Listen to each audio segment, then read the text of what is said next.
guard against the acquisition of unwarranted influence, whether sought or unsought, by the military-industrial complex.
But if he isn't in power, he's an automatic death sentence.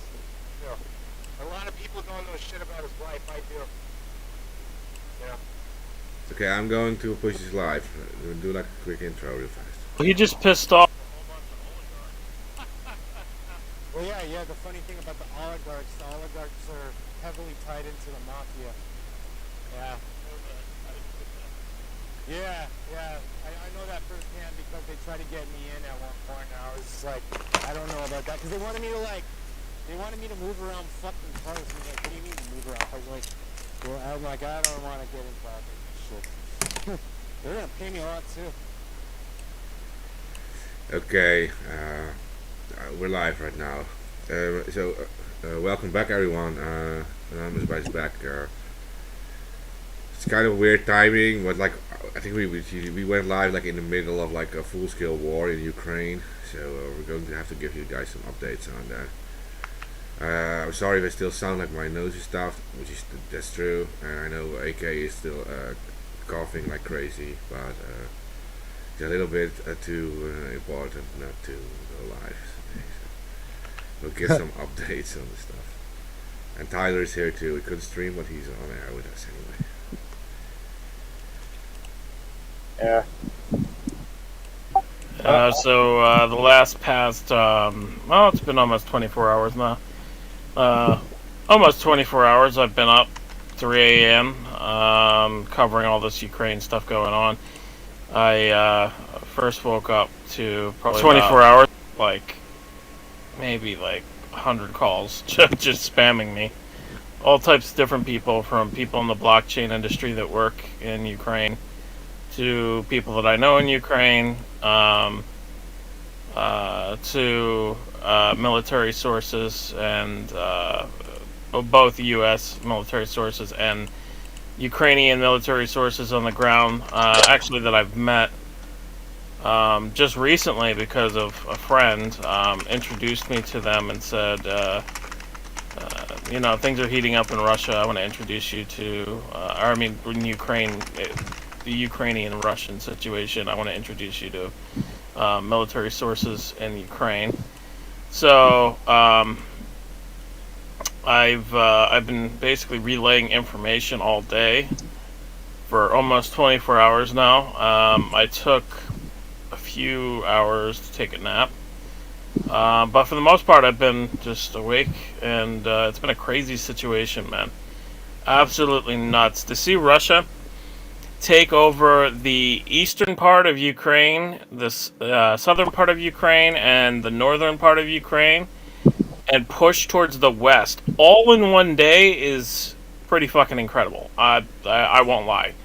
Like, that's I did not think they were going to move that fast. Okay, well, you have to I start did. with the Donetsk and Luhansk area, right? Because those were already so-called, like, they declared independence like a long time ago Right. already. Like, it was just never like accepted by Ukrainian government, and not by Russia either actually. But they just like recently declared that they will accept their independence thing. Yeah. No, that's true, and that's the thing to point out too is that what you have to understand is Belarus helped Russia invade Ukraine. They're right above the Ukraine, number one, and then number two, Russia surrounds the Ukraine, and then on top of that, they already had Crimea, and then they had I can't remember the L country. I always butcher it. Lithuania. Yeah, no. No, not Lithuania. They didn't have Lithuania. It's Lubask. Is that what it is? Starts with an L. Anyway, and then Donbask. They had Oh, they, Latvia, right? Latvia. yeah, I think that's it. Yeah, that's it. Yeah, so they had both of those regions, and they had Crimea already under their control. So really, when they invaded from the east, and when they invaded from the north and pushed south, while pushing west, they didn't have really much to cover, to be honest. And they were able to easily siege and take over cities in Ukraine by hitting military targets. I think I read they hit over 70 plus targets, and I was told earlier that basically they had destroyed or hit majority of military bases in Ukraine. Not a lot of people were reporting this, but intelligence offices were bombed. Main offices of Ukrainian military were bombed. Command post, all of that bombed. Um, and Russia really did a massive operation here. I mean, they knew what they were doing. Like, put it that way. They used paratroopers. They used tanks, armored vehicles, troops on the ground, and troops in the sea, navy. So I mean, they hit from air, land, and sea, and it was a very sophisticated operation. Yeah, the country. I've already this gut feeling it's already gonna be over by the end of the week. Like the whole country, really. Well, there's a situation that's going on now, actually, where Kiev is being bombed and attacked as we speak. I was actually told before we went live a few hours ago that Kiev is going to be targeted and that there's going to be a wave 2 of attacks, according to sources. They said essentially that there is going to be a special operation that is launched to take over Kiev and to overthrow the leadership, and potentially there's been some military sources of mine saying that they were going to kill the leaders and dispose of the leaders and then replace the government there. Which, if they do that, that's going to be a whole nother situation. I mean, we're already at war, technically, but if they cross that line, that might have NATO actually decide to respond. Oh, great! We can. You want to get some hot dogs for the apocalypse? Come on, man. We'll get some s'mores. That's just a recipe. That's just a recipe for disaster. If NATO fucking strikes back at this point. I don't know. Well, the U.S. has said that they're not going to strike back or not going to get involved, but then you have the House Speaker, Nancy Pelosi, trying to pass I think I saw it was either 60 million or 600 million.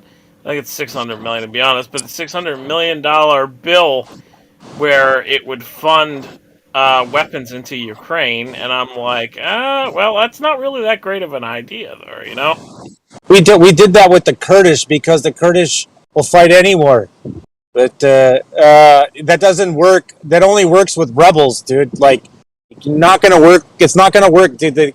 Their army outnumbers their army, and they have different technically outdo them like 100-fold. It's a slaughterhouse, and nothing you can do really at this point.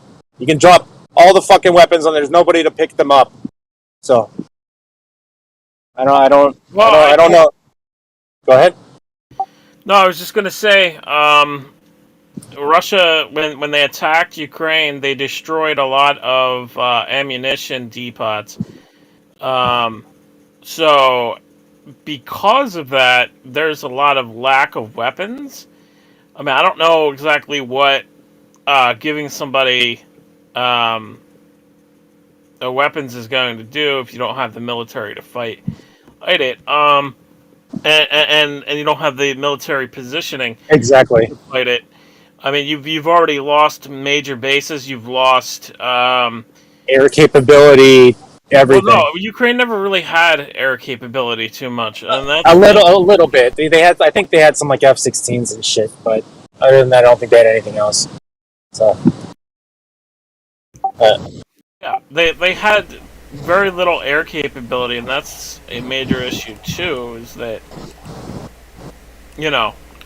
they didn't have the ability to defend against the air attack that came in from Russia, and I'm not saying that just the air strikes too, but also the helicopters and the jets and everything.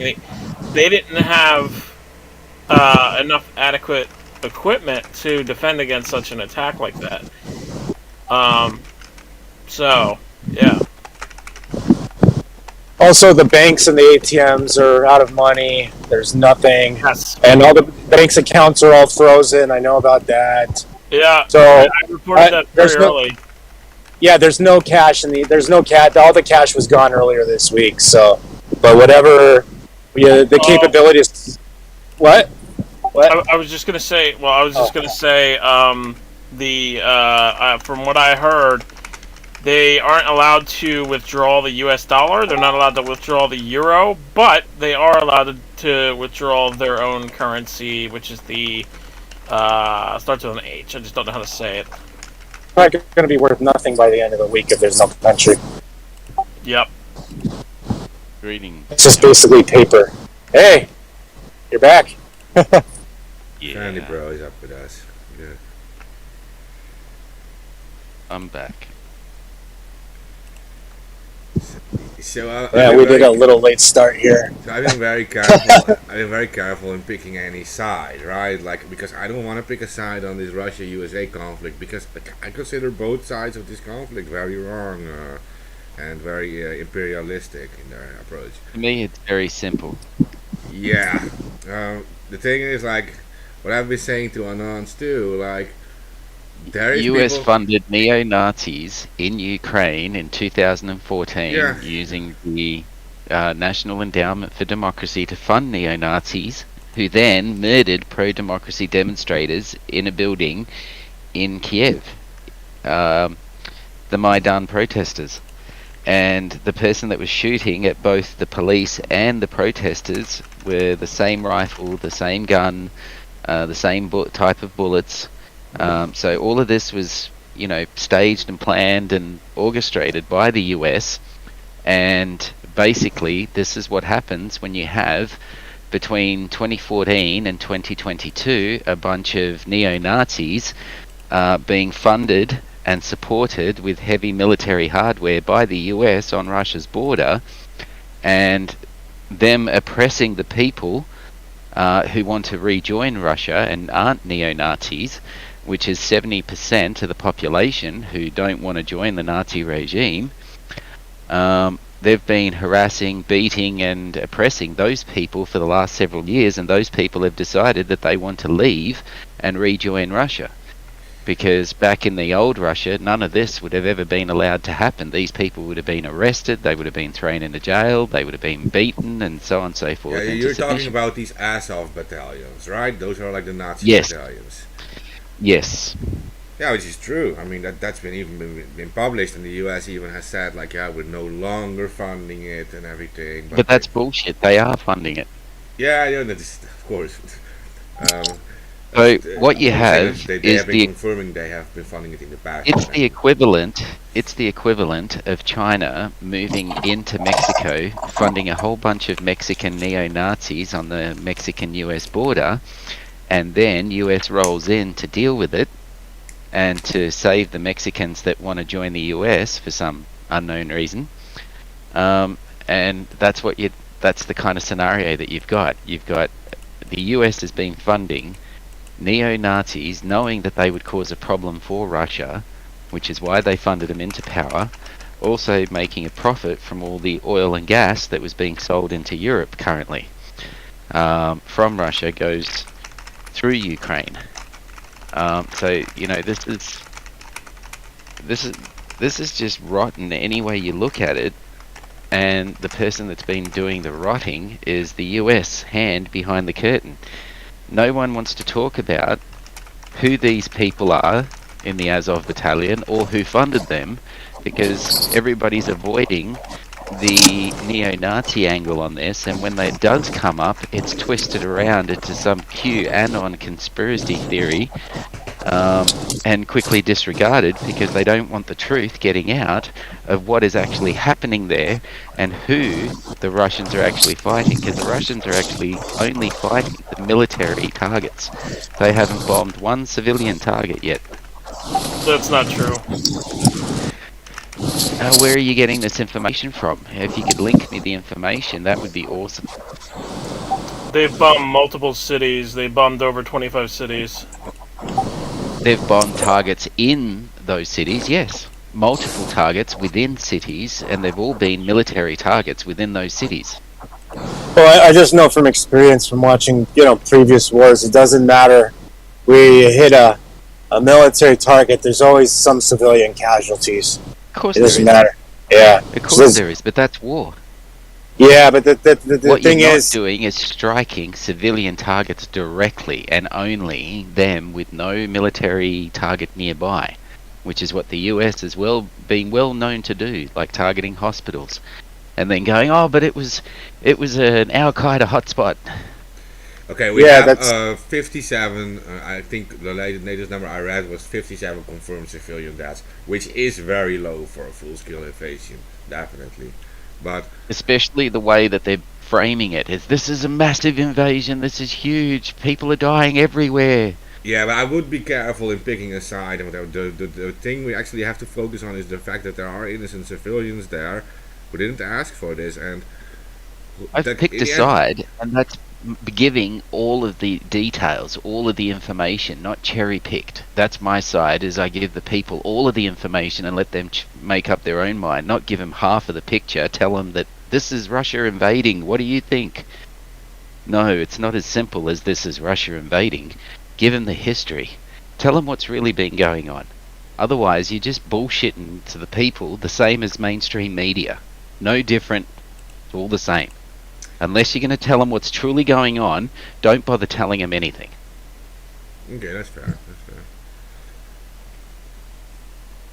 Yeah, so that you can start with looking at history, right? And maybe go back to the agreements the NATO made with Gorbachev, because the thing was Gorbachev would step down, and there was a promise made by NATO that they would not increase the number of NATO countries anywhere, any closer to Russia, right?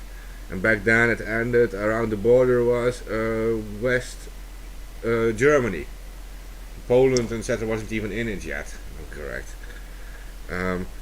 NATO has been increasing the NATO member countries ever since then, and now reaches Ukraine, which is the Russian border. Gorbachev, one step down, was the end of the Soviet Empire, right? With knowing that was the agreement, and now Putin is stating like, yeah, you just entered my garden now with your NATO armies, and we feel Which never should have happened. No, wasn't there agreement? I mean, that is fair to say. People can't remember back to 2014. How do you expect them to remember back to Gorbachev? Most of the people protesting now weren't even alive then. I was. It was 1991, if I'm correct.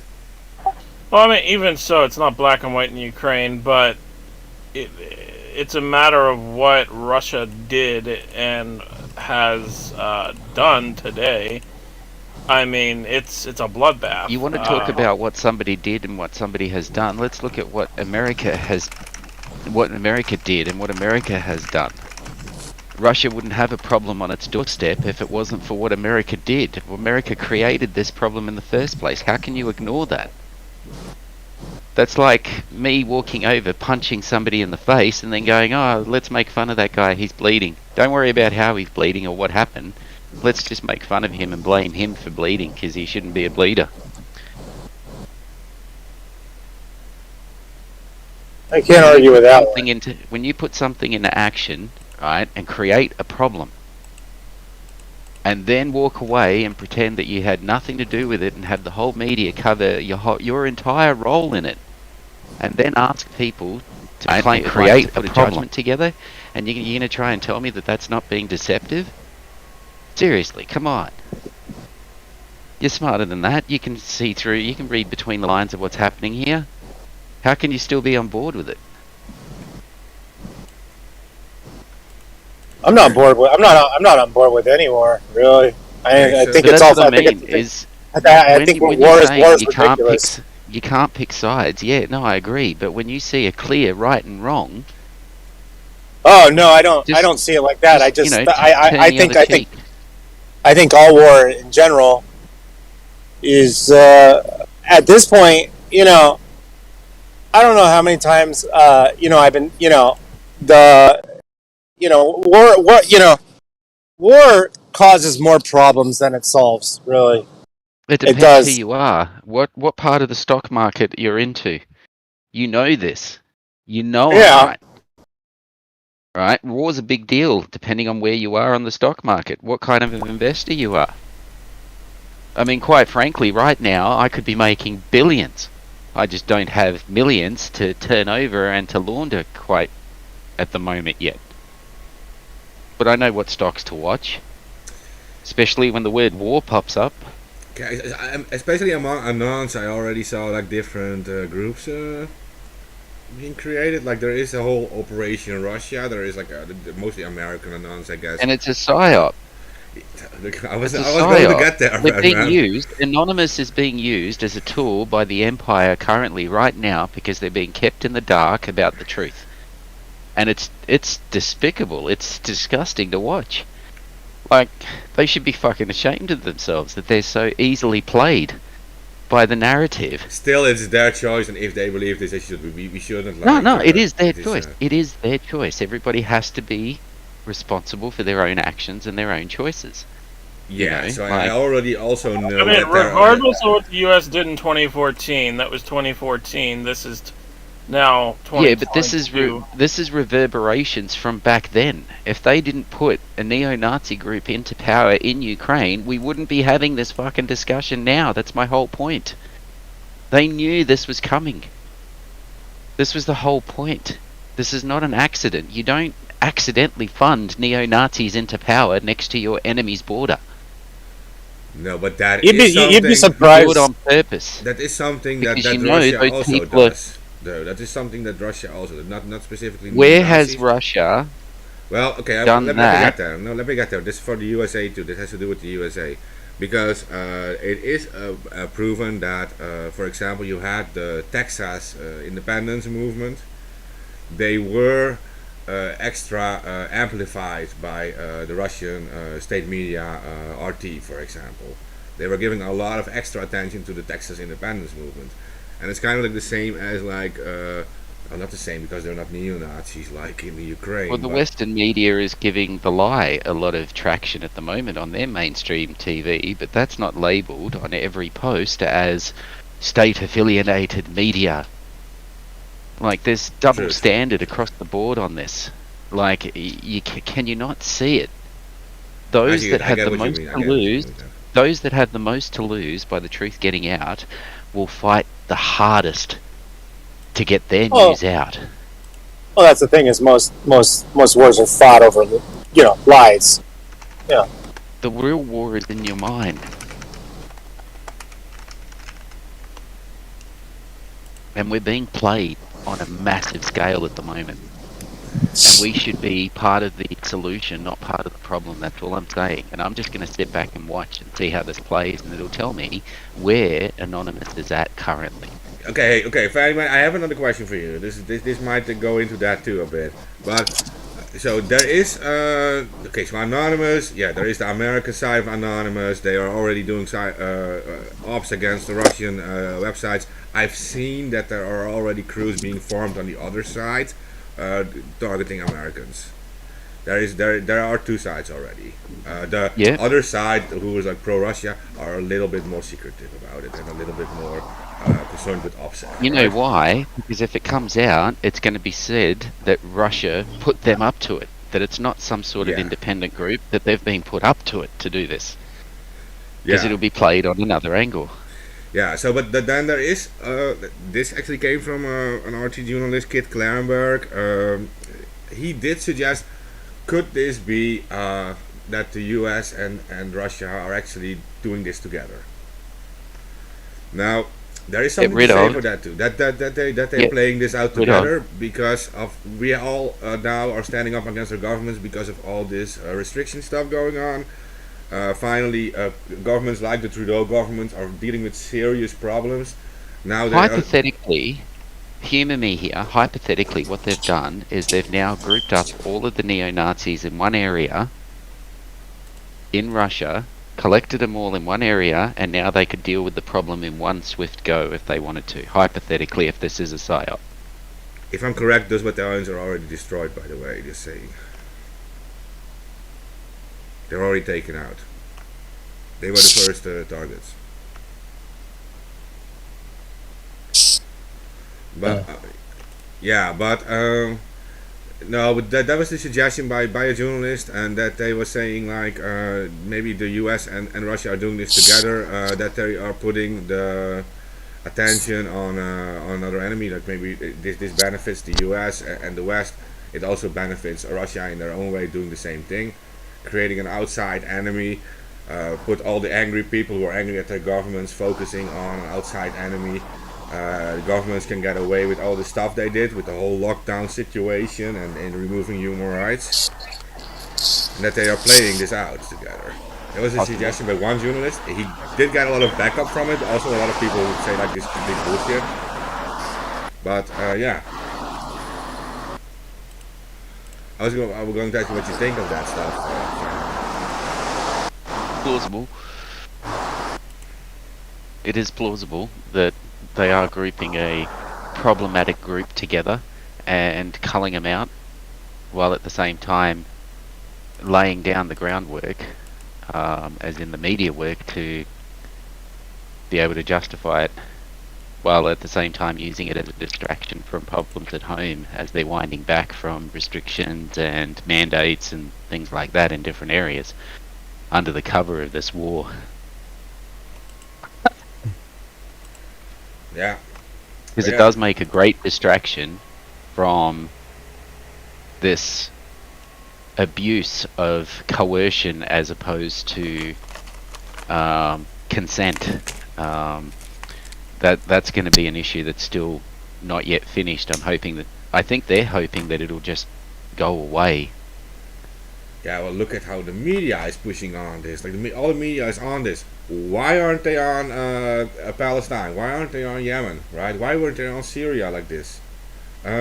Because Go ahead. the media is currently focusing on this as a distraction, as you said, and right now the narrative is Russia bad, America good. Russia bad, America good. America isn't good. That's not. You're not watching TV, or you're not watching it the right way. Okay. I really don't watch TV really. It's pretty much what Ferryman says. It's just the Russian man bad, right? And it's the same as with the Orange man bad. It's the Russian man bad now, and it's the same stuff. Right? Yeah, Russia's probably doing the same stuff. I don't really understand Russian, so probably I they're can doing the tell same. you with me. one thing. I can tell you the one thing this pretend war is affecting, and that's the stock market straight up. Look at the fuel prices. They've jacked them up while creaming off the top of the, for the profits.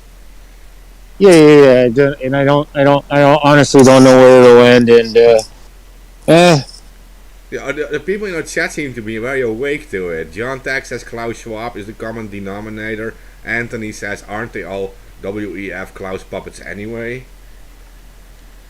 It's like, they do see this, it seems. So yeah, I think we got something there. It's like, to me, it also looks like they're putting the attention on an outside enemy that they can make go on forever, because they did this with the Cold War. And the interesting thing to me is that it was 3 days ago. That was the 22nd of February, and that was when Bloomberg reported that Russia was now the second largest oil supplier to the USA. It surpassed all the others, and is now the second largest. And now we see that the oil price is going up wild.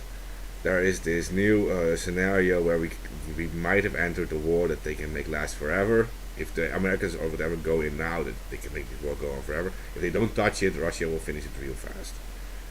But so that's the thing. And now the oil prices will go up. They were going up before this conflict happened. Yeah, due to COVID.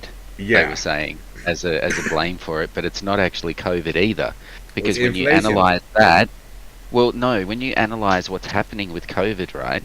Before COVID hit, they were having backed up ships at the ports to begin with, before COVID ever even hit, right? Because what's been happening is for the last 15 years, shipping containers and ships that carry those containers have gotten bigger, right? But the port facilities haven't changed.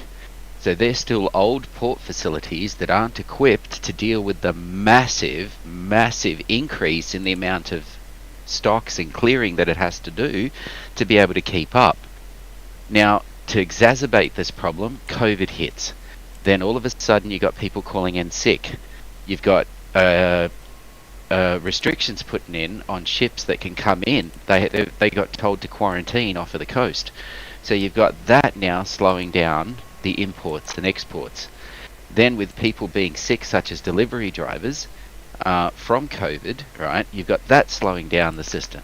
You got the fact that it's an old port slowing down the system, that it needs upgrade in the infrastructure, because there's massive infrastructure flaws throughout the US, not just the ports, but the bridges, the transport system altogether. Then you go and sack half of your workforce on the docks, right, to make this problem even worse. Then you jack the prices up and blame it all on COVID, without having to explain a goddamn thing to anybody.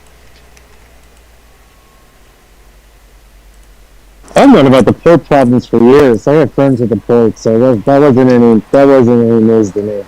So, To I know you, that. perhaps. Yeah. But to the average guy down at the service station port, who so pumps your that gas, or to the person that's at the checkout store, right? They probably have no fucking clue about that.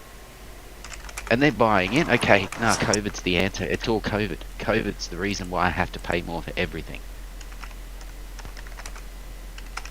Yeah, it's true. You're told what they want you to know to answer the questions as much as they have to without actually telling you everything. So they're free to do whatever they need to do. True.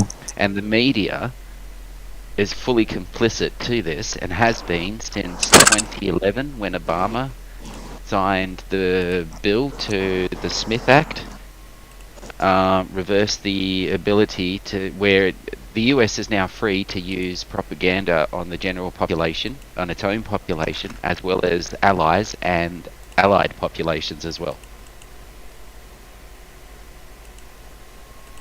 Propaganda which is normally targeted at foreign governments. Yeah, that is true. They changed that. They're now allowed to do that against all of us.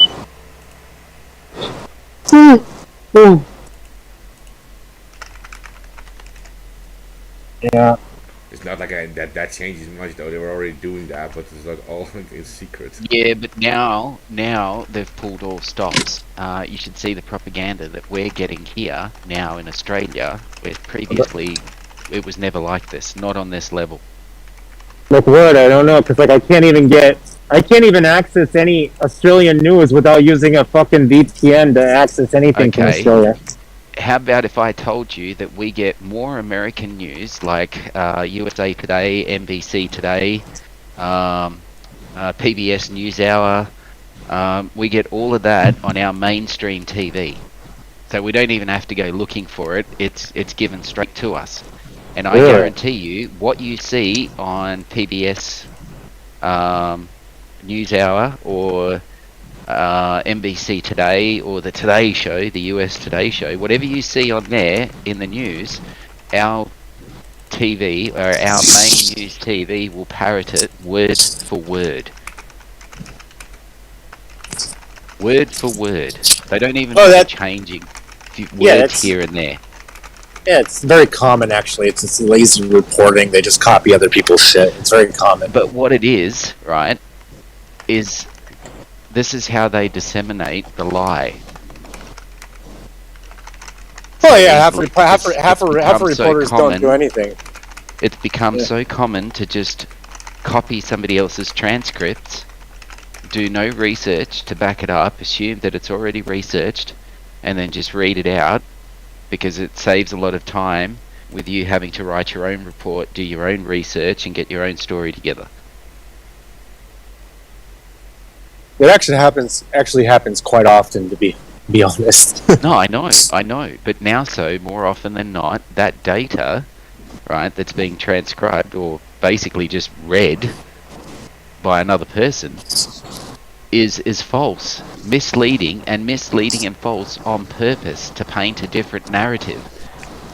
What I don't understand is why do Australian news sources geo-lock anything outside of Australia? Like, I don't understand. Like, why? Like, what do you mean? What? They don't. What? That's being done at your end. Is it? Yeah. Yes. That's been done at your end, at your service providers. Not at our end. We don't block anything.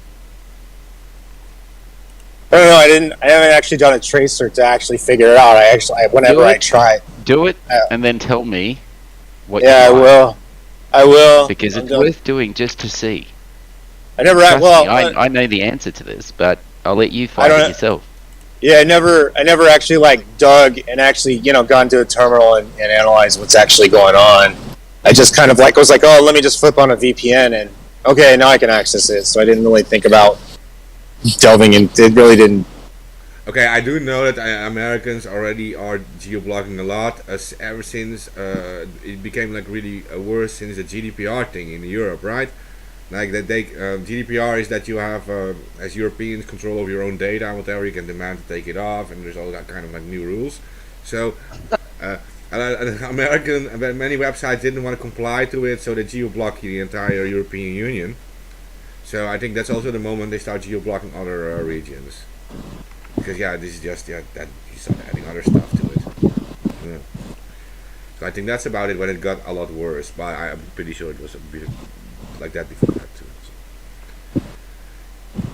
So, in the chat, someone asked, maybe one of you guys know. Jay asked, can sanctions work against Russia if they continue to do business with China? Already answers. The answer is already in the question, I think, Jay. Yeah. I mean, the business is moving to China, to Asia right now. The economic power is moving to Asia. This is already happening for a while. And, they're building their own railroad lines from China through Russia into Europe. The new Silk Road. Yeah. Yeah, it's been going on for quite some time. Which is, when you look at it, right, as a tactical point, just for trade alone, is an inevitable thing that you would do anyway. Yeah. They're already It's one trying of to those swoop. things where it'd be silly not to have a main line through your entire continent, where it gives you the ability to move, transport, and exchange goods along that line, linking as many people as possible. Oh yeah, they're already There's trying to nothing do wrong it with through that. Uzbekistan too. Yeah. America, without its railroad, wouldn't be here. You know what I mean? Oh yeah, there would have been no westward expanse. No, not really. It wouldn't have happened as fast as it would have. I think my ivermectin just arrived. Horse paste. Just playing. No, dude, come on. Don't you think I've gotten the human version? I know. I'm just joking, dude. So that way I don't have to guess at the what do you call it? The dosage. They're all 6 milligram ivermectin tablets. Why are you using it? Do you have the actual the COVID stuff or? Yeah. This is to treat people that have been immunized, because this is one of the things that doesn't react with them. Okay. So yeah, it was. If they were allowed to show the effectiveness of ivermectin when going for emergency use authorization never would have been granted when compared to ivermectin's effectiveness of 75% effectiveness both before, during COVID, where the vaccine has no effectiveness that it can actually lean on to the same degree, because there's effectiveness and then there's relative effectiveness, and they're two different things. You have some feedback going on, I think, Tyler. It's coming from you. Oh, me? Some music going. Sorry, it's my AC. Sorry. You're at work or something, right? Yeah, I'm at work. Fuck that other job. The other job went to shit. So. And we have AK still in. Regardless what you think of it, there's a lot has happened in Ukraine over the last 24 hours. I mean, I don't know. It won't be called. I don't even know if there will be a Ukraine by the end of the week. It'll be Russia again, probably. So. Yeah. Well, they've already taken the eastern part and south. Yeah, it's gonna be. And north, so they only have the west to remain. That's where they're heading now. Yeah, next week it'll be the ruble. You know, that'll be the common money, if there is any economy at all. I doubt it. That's one thing that war fucks shit up horribly is the economy. It's not going to be any economy, but at all. So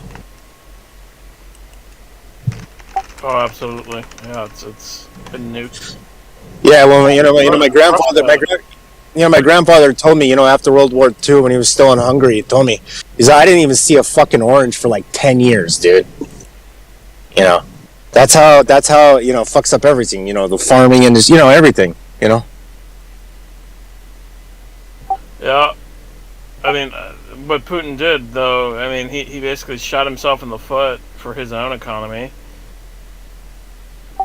I mean, their stock market crashed like no other. It was like down like 45%, 46%, something like that. Yeah, it's going to happen on both sides, of course. Yeah, that's inevitable. People,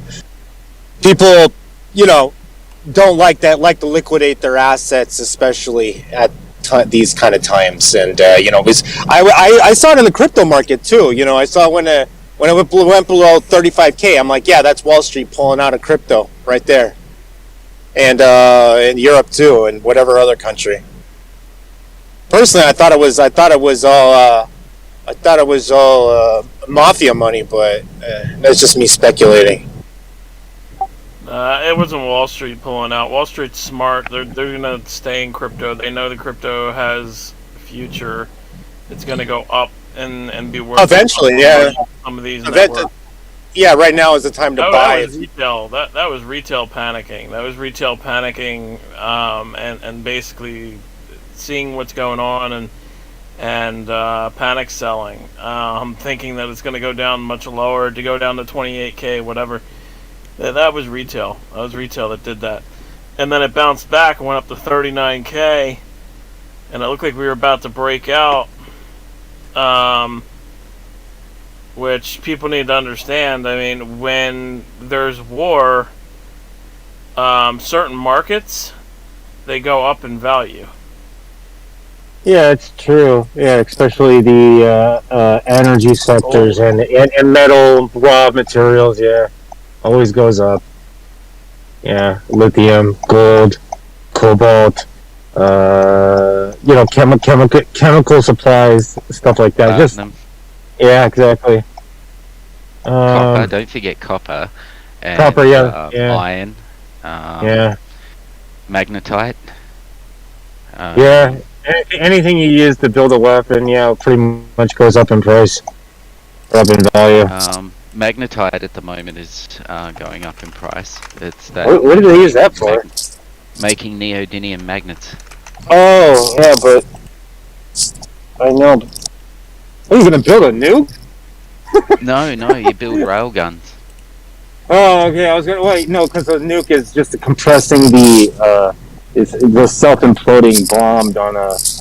Well, it's more sophisticated than that, but basically, yeah, no, you wouldn't be using neodymium, or you'd be using explosives. Explosives and nuclear material. Yeah, it's actually kind of it's actually necessary. It. Yes, exactly. It has to implode on itself. Yeah. I know. I don't share this kind of information because it's as what's it called? I know that kind of information will get you in trouble. I know. yeah, Tyler should It's considered know as that one. antisocial. Yeah. Tyler should know all that one. I mean, Yeah. this is how to build something that he shouldn't have before or live on air. Everyone makes mistakes, and they don't mean to give away that kind of information. I don't know. It's just you get Sometimes I'm excited I'm like a bird, dude. Like if you say it like this, and I'll be like, "Yeah, that's how you do." Oh wait, I shouldn't have said that. I do it all the time. It comes from a good place. I mean, the best weapons, right, or the best things to be invented are always double-edged swords. Always. Yeah. They usually are.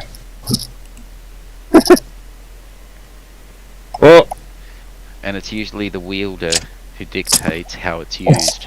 That's where the danger comes, is because it's the heart and mind of the man who uses it to whether it'll do good or bad. Yeah.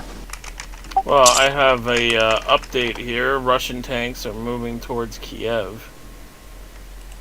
Yeah, it's in the area, right, that was considered as wanting to rejoin Russia. That's why.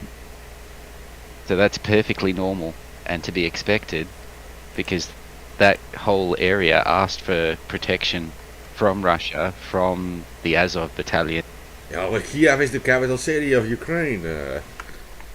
There's like, that's a huge city. That's just like the main. That's where the government is seated too. But you're right though. So the Ukraine has been like one of the founding members of the Soviet Republic back then. So it's been a part of Russia for a very long time. Um, it's only after when Stalin died that Nikita Khrushchev became the leader there, and he allowed that country to like flourish a bit until so the Soviet Union stopped, and then when the Soviet Union stopped, they went into a huge like economic crisis, which is almost a decade, and then when they finally went back like in doing a little better in the Ukraine, the big crisis in 2008 happened, like the banking crisis, and they collapsed again. So it's been going on there like forever, and it's like it's not really recovered like it should have been. And there is like this huge pro-Russian crowd in it, and there's also a huge anti-Russian crowd because honestly, like a lot of shit happened there too under Russia. Just saying, like it was the subject of the a thing which is considered larger than the Holocaust. Is the Holodomor, right? It was like 8 million people died from hunger there. And most of those were Ukrainians. So they have like both hostility and against Russia, and there's also a huge pro-Russia part because under as a part of the Soviet Union, which they were like one of the founding members of the Soviet Union. It's not like they were annexed by the Soviet Union; they were one of the founding members of it, right?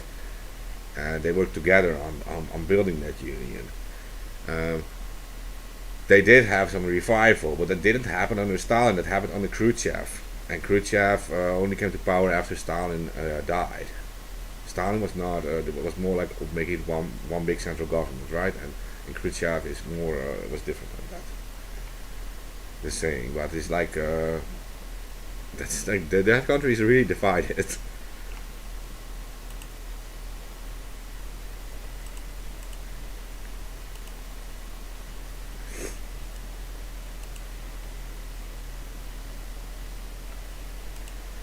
Sorry guys, I'm not getting a reply for you guys, but it's because Discord crashed again, so I'm just doing like history stuff on my own again. In the middle of the street. You have to repeat that They were last thing, going Fanny, around.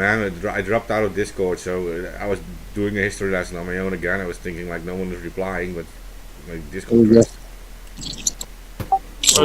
I knew you'd be back. I thought for sure like you didn't pay like the power bill or somebody cut you off because you got in trouble. I was like, No, I was okay. So No. I can do it quickly again. I was explaining about Khrushchev. Like I was saying, like Stalin, Ukraine is one of the founding members of the Soviet Union. Under Stalin, suffered under the Holodomor. Over 8 million people died with the hunger crisis. But when Stalin died under Khrushchev, Ukraine was really doing really well, right? And then in 1991, the Soviet Union dissolves, and they enter into like a decade-long economic crisis. Then they finally recover. This is talking about the market economy, right? Capitalist economy. Finally recover, and in 2008, a huge banker crash happens, and they collapse again, right? And it's ever they're a country that's been in trouble like since forever, economic trouble, and and there is a huge pro-Russian crowd and a huge pro-Western crowd there. oh yeah, there's a kid. And Ukraine is fucking bankrupt at this point, right? Am I right? Yeah, Ukraine, yes. it's a fucked Yes, up it is. country, like in that sense, in the economic sense. These people are not doing all too well there. No, they're upside down on everything. And they've got a huge loan that they have to pay back now to the IMF. Well, for all the actually, guns that's and weapons. that's And the beautiful part about war, and I've said this time and time again. If you dissolve the country, there is no debt. That's always the cool loop around against owing other countries. If you dissolve the country, there is no debt. that's where this Donbass and Lukanska or whatever it's called, them declaring independence and then joining Russia legally gets them out of that. And that's why the Yeah. US is against it, Well, because they want to make sure that they still get to pay their debt off, basically, because that's lots of money that has just been stripped from the IMF. And those people are going to want their money back. they'll do what they did in Greece, just sell off the country. You know how much? I don't know how They've much already Greece. done that. Greece. There's not much left to sell off, though.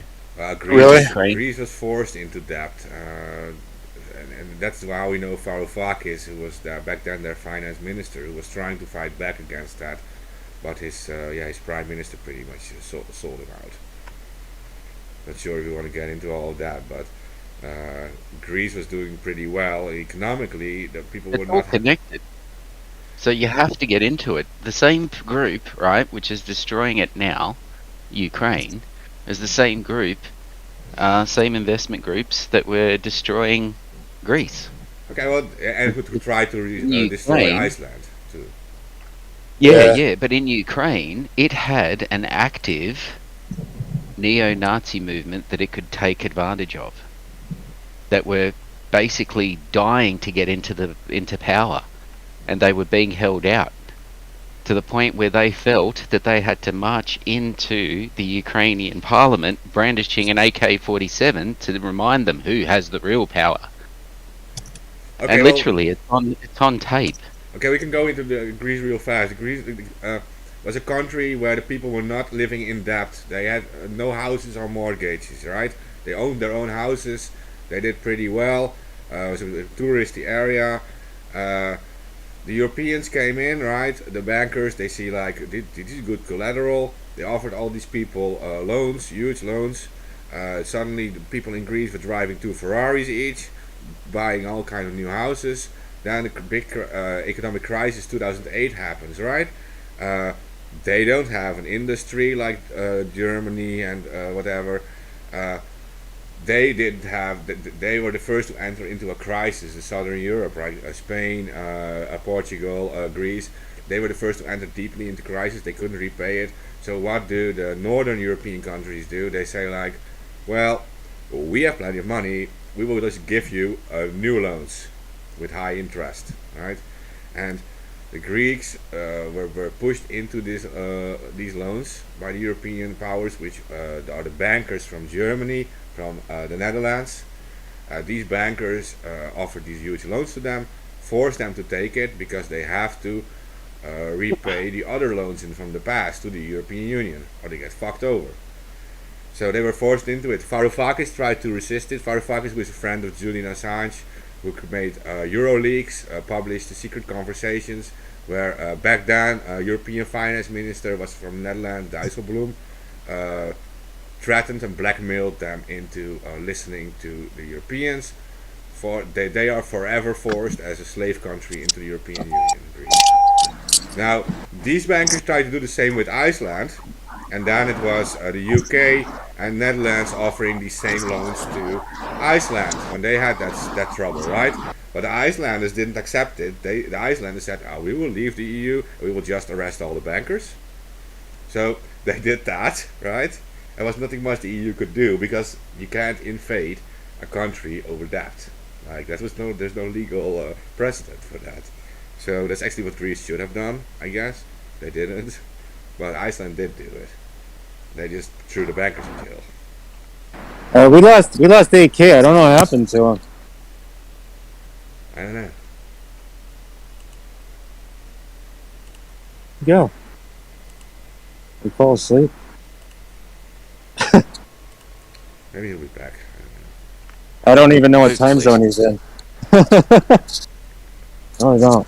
I mean, he got it now because he wants to give all these troop updates and stuff. He'd be like covering Uh. all day, like all the movements of all the troops and stuff there. The only thing that's not being covered is who the Russians are fighting, which is the Azov battalion. It's the largest battalion, and it's that group that has been ordered to defend Ukraine, and their connections to the far right movement, and the fact that they're self-proclaimed neo-Nazis.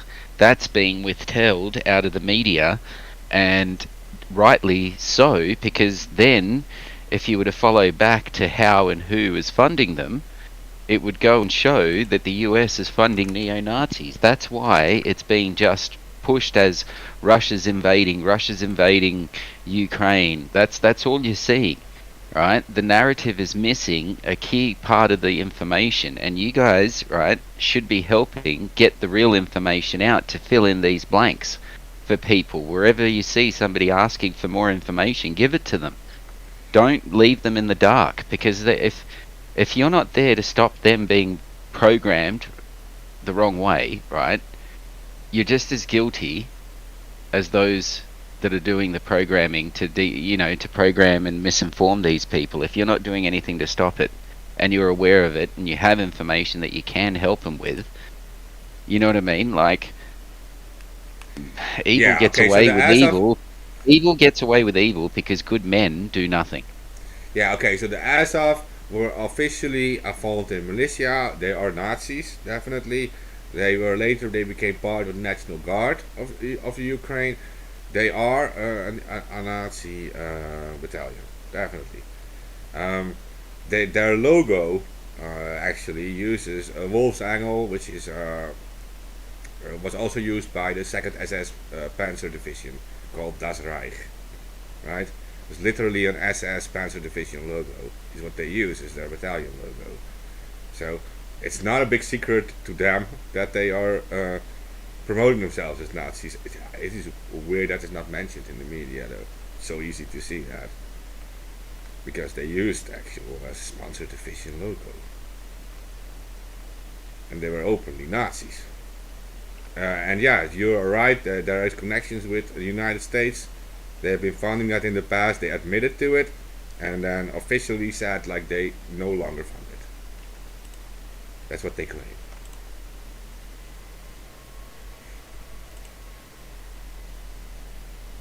I'm gonna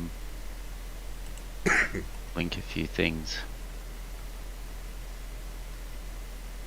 Verboda have actually changed their logo from the SS symbol to a hand holding 3 fingers up.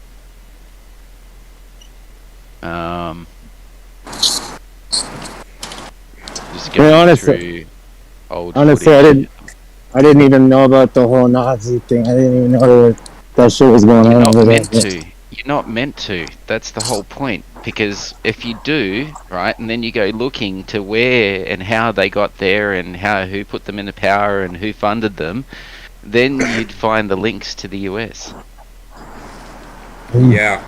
So it is like when you read a little about it, they were in March 2015. There was announced that they would be among the first units to be trained by the United States Army troops in the operation called Operation Fearless Guardian. This is March 2015, and later on in June, the U.S. House of Representatives passed an amendment blocking aid due to its Nazi background. What the fuck? Seriously, what the fuck? Yeah, and then that amendment was removed in November 15 again. Right, so they blocked the aid to that regiment in June 2015, and then removed the blockade in November 2015. So we don't know what happens then, right? Well, And it does say like in 2017 they push out a media release that they met foreign delegations, foreign officers from the United States Armed Forces and Canadian Armed Forces. So it is that the U.S. Armed Forces and Canadian Armed Forces in 2017 are involved in that. whole Azov thing.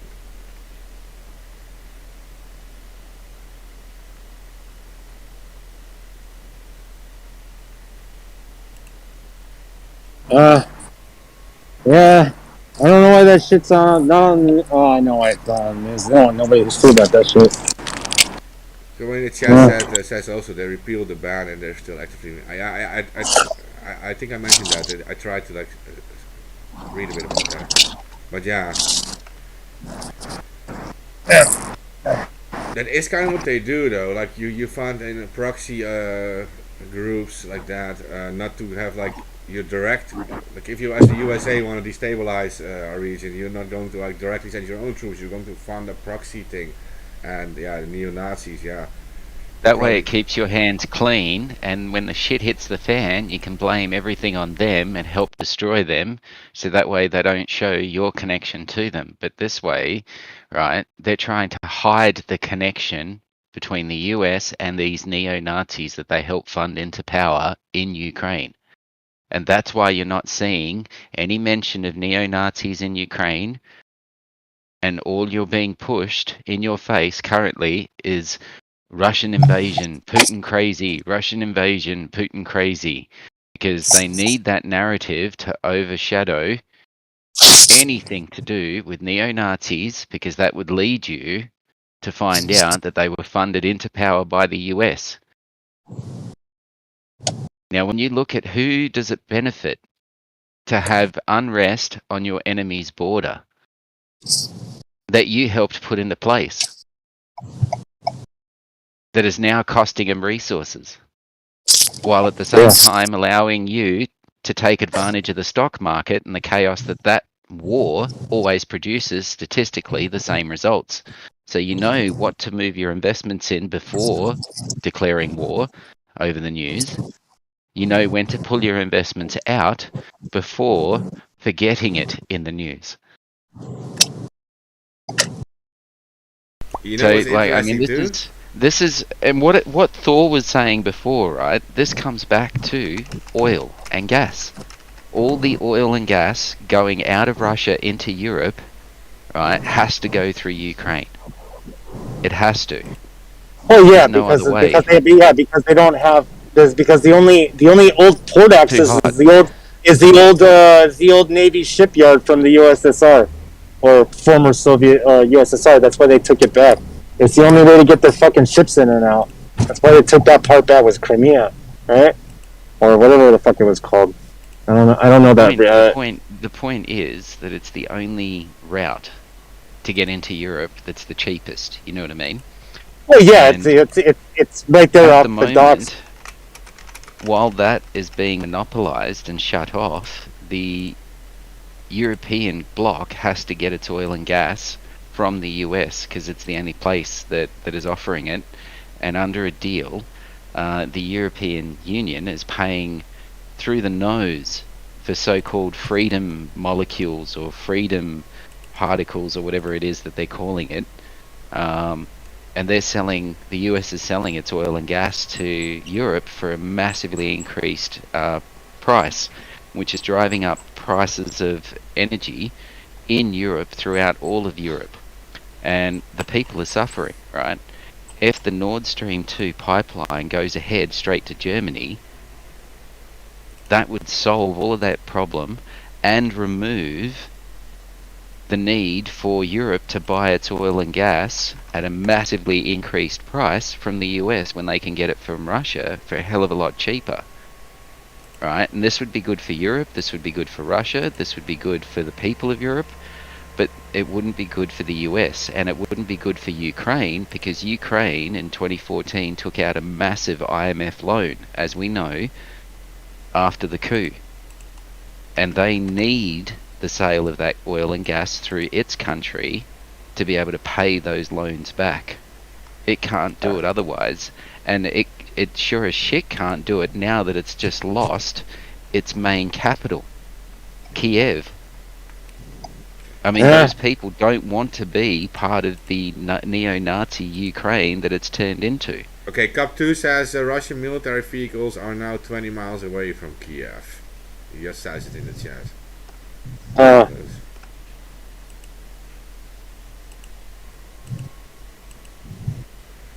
Well, You're getting videos of firefights in some areas, while in other areas you're getting videos of people waving to the convoys as they're passing through. Well, people are just watching it like it's a fucking 4th of July. That's normal. The Though. military has nothing against the people. The military are only looking for combatants. That's it. yeah, okay. Well, let's hope that's true. But like, I decided Why do you not, think the not to, death not to, toll is so low? I know that. Like, I decided not to pick a side on it because I am not a fan of both of these governments. Like, I'm not Russia- asking you to pick a side, right? And if I am, I'm asking you to pick a side of truth and just make sure that everybody has the correct information. That's all I'm asking you to pick a side on. No, I want to make It's just sure truth. that I personally I'll pick the side of the population that will be suffering from a long-term war here. Like if this only Both lasts a few sides days, are going to suffer from it. yeah, if this only That's lasts a a few given. days, that is best case scenario. But there is hundreds of thousands of people now already fled their homes, and I This think is true. if Anons want to do something good instead of like supporting the U.S. or supporting Russia or whatever, maybe see if you can do something to do like a food relief or whatever. I've seen projects already being started for that. At the moment, when I saw the evacuations, it was mostly the early hours of the morning. Buses were organized from the Ukrainian side wanting to defect, as well as over the border, the Russian side also assisted this evacuation. And the first thing that they evacuated was the women, children, elderly, and the sick out of that area that were willing to flee. Others decided to stay. And yeah, basically anyone that wanted to go was supplied and supported to go, where they're now over on the Russian side being looked after by the Russian government and, you know, the population there. So yeah, there was a massive exodus basically from the borderline areas mainly. Because that's where they were expecting to get the most amount of resistance. Okay.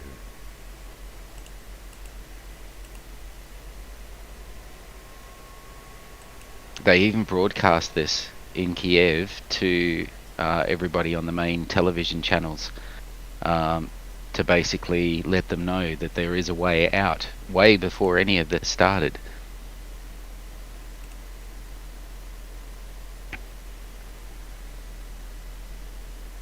Steffi in the chat asked, "How can we help? What can be done to stop this?" Get the truth out. If you want to help, just make sure everybody's informed with the truth of what is actually going on there and who is actually involved. Because at the moment, the biggest problem is that the lie has been twisted and being propagated so virulently that basically you can't turn anything on or look anywhere without it being in your face, one way or the other. And the worst thing is that what they're showing you is only half of the picture. They're only showing you what they want you to see, because then you'll be forced to think along their lines, whereas you're being deceived by simply not being told the entire story.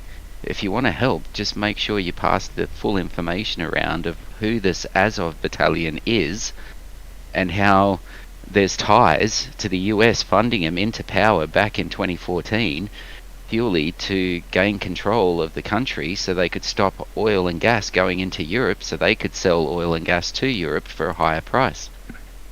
I mean, this is diabolical shit, and it's been totally, the light's been totally, you know, shone in a different direction, so you don't actually focus on the nitty-gritties of what's actually underlying all of this. Don't look at who suffers from the problem, look at who profits from it. Follow the money.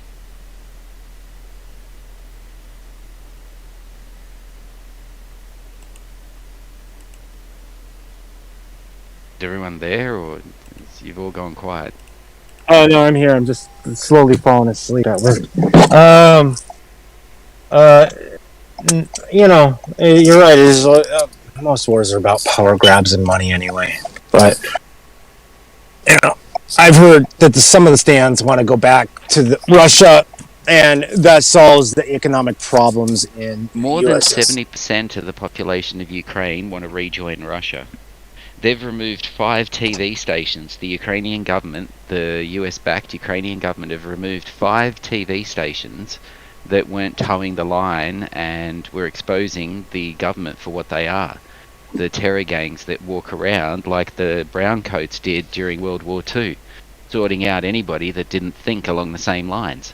And they were doing this in groups, in public, brandishing their freedom sticks, I guess, and, you know, making sure to club those people with some freedom and democracy.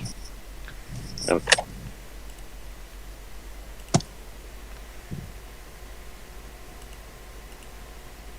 Yeah. This is the thing, like, people are just only being shown one side of this. You really need to look up this Svoboda party and check out its logo before they changed it. I just looked them up just then because I was going to link them, because their actual logo has got the SS symbol on it. But just recently they've rebranded. They're now the all new friendly hip MTV Nazis now. They're the cool what is ones, it? you know, the ones with the cool tattoos and stuff. What? The cool text. What the fuck? Can you show that new? Can you show me that new They're logo? being- Because I think the new logo is even worse. Just saying. No, I'll show you the new logo. Because this will make you laugh. Because it's like, What? It's like the SS logo, like the old lightning no, bolts. well, that's how it used to be. This is the new one. It's like Oh. three fingers up Are you kidding me? with a Seriously? hand. That's the new logo. That's the new logo, rebranded. The Social Nationalist Party of Ukraine. But when you hold your, like, if you click on that, right? I can't even do that, like with my fingers, dude. Here we go. Here we go. This is the one that you're more familiar with before the rebranding. Let me see this. Hey, that one does even Oh, what- swastika. what- That's it's like a fucked up swastika or a Z. That's the sign of the SS. That's why Is there's it? 2 S's. Yeah, Yeah. that is an old The US Panzer. That's from a German Panzer region. Sorry, my brain really can't. I know it's supposed to be 2 S's. But Side my on, brain- one on my top of brain- the other. My brain actually sees the Nintendo 64 logo missing the I top. know. I was looking at the same thing. I know, was right? Looking at the same thing. I was I like- just didn't want to say it. Looks like the Nintendo 64 logo. Oh, yeah. Yeah. No, I'm glad I'm not the only one that sees that. In I there thought I was too. going crazy when I looked at that. No. That's what that is your gift for pattern recognition. Look what I just My posted point- in the chat. Look. The other one, the last one looks like an eyeball. It's the black sun symbol of the Nazis. This is a, I know, but it looks like an eyeball. Yeah, I do. Yeah. Well, yeah. But my point still stands. If anybody wants to help, try and get this information out to show people. Look into it yourself. Just to clarify it for yourself. Don't just take my word for it. Do the research. You know what I mean? Like, see it for yourself, because you really have to see it for yourself. When you start finding out what they've actually done and how the National Endowment for Democracy Fund was used to fund neo-Nazis who then killed pro-democracy demonstrators, when you try and wrap your head around that just messes with you. You know what I mean? You're Do you just like say, scratching your head. Do you say SAT or C in your country?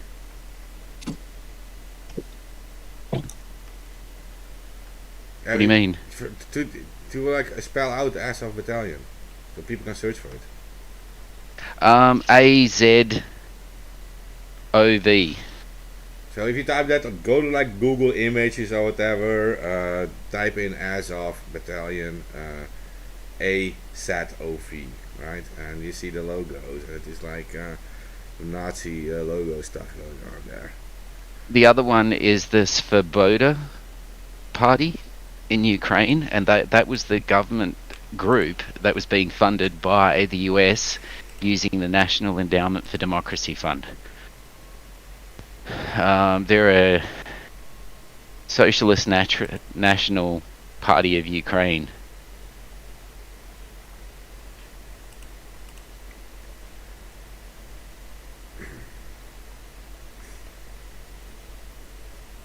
Svoboda. Yeah. And yeah, it was the Svoboda party that those protesters in Maidan were protesting against.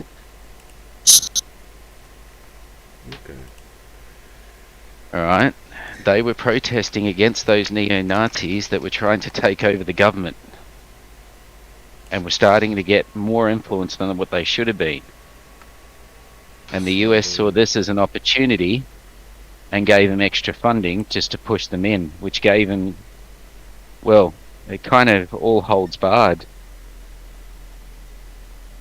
Let me see it, yeah. They are Ukrainian ultra-nationalism is what they're being called. Hey, Glory. Hey, Glory. Hello. Hey. Hey. Welcome to the I was madness gonna- we call I was gonna- planet Earth. I said I'm glad you joined. I'm like falling asleep again. Oh, I mean, I'm surprised y'all are still going, to be honest. No, we started late. Yeah, we started late. My day started at 7. Oh. Hey, mine too. Yeah.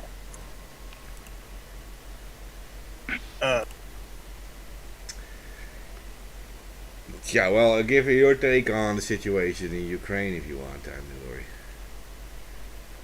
Lori. Okay. Independence for the people of Donbass. Respect their fucking sovereignty. They're not political tools. Everybody What about the kind other of sucks. Everybody kind of sucks in this. I don't know what else to say. Did you know that? Warriors are like it. Did you know that the group that the Russians are fighting are the Azov Battalion neo-Nazi groups? Yeah, the one that we've been funding since 2014 when the CIA Yes. couped the Ukrainian government. I mean, they've been shelling the Donbass region, like, since then, repeatedly. Yeah. And, like, it just went ignored, largely.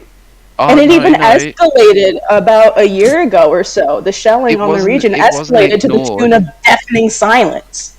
It wasn't ignored that one time that they tried to blame it on Russia.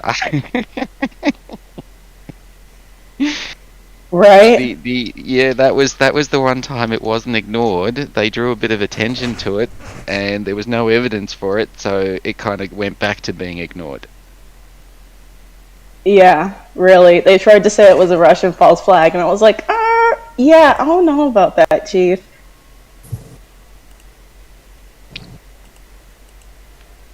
Yeah. I mean, it just sucks. The whole thing sucks, honestly. Yeah. There's no talk on any of the mainstream TV of the Azov Battalion, their links to right wing, and the US funding them. There's no Of talk course, of any of of that. course. It's mainstream media. Of course they're not going to talk about the shelling that the people of Donbass have endured. Like, of course they're not going to show the footage of the people of Donbass, the two new republics celebrating their independence. I mean, like, and I don't think that should be used as a political tool for anyone.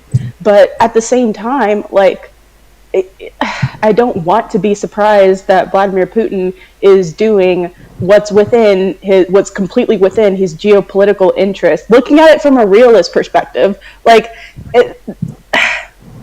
it's a strategically advantageous move for him to do this shit, unfortunately. And yeah, people are acting Regardless whether the surprised. People are acting surprised that a gangster former KGB officer, president of Russia, would act exactly like you think him to. I mean, I don't. Yeah.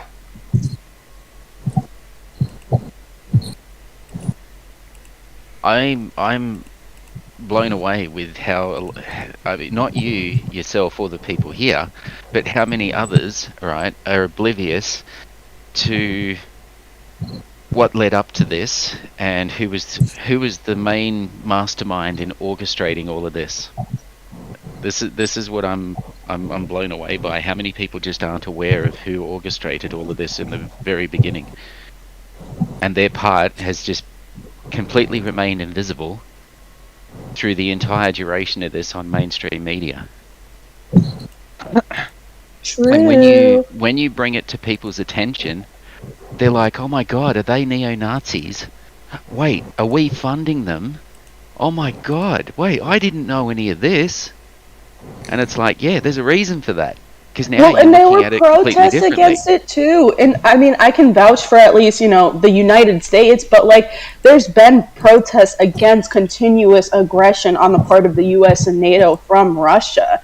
And, I don't want to say that those should stop, and I also don't want to imply that the anti-war movement in the U.S. isn't fucking dead, because it still is. But still, there was a National Day of Action for speaking out against war, specifically with regards to this situation, speaking out against war with Russia, calling for no war with Russia. And that's the same day that everybody and their fucking mama was talking about Joe Rogan.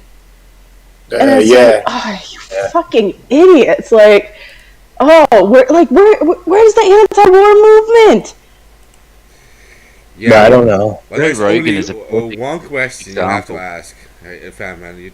There's one question. Like, this is not about what the USA wants or what Russia wants, right? It is only about what do these people of Ukraine want for their future.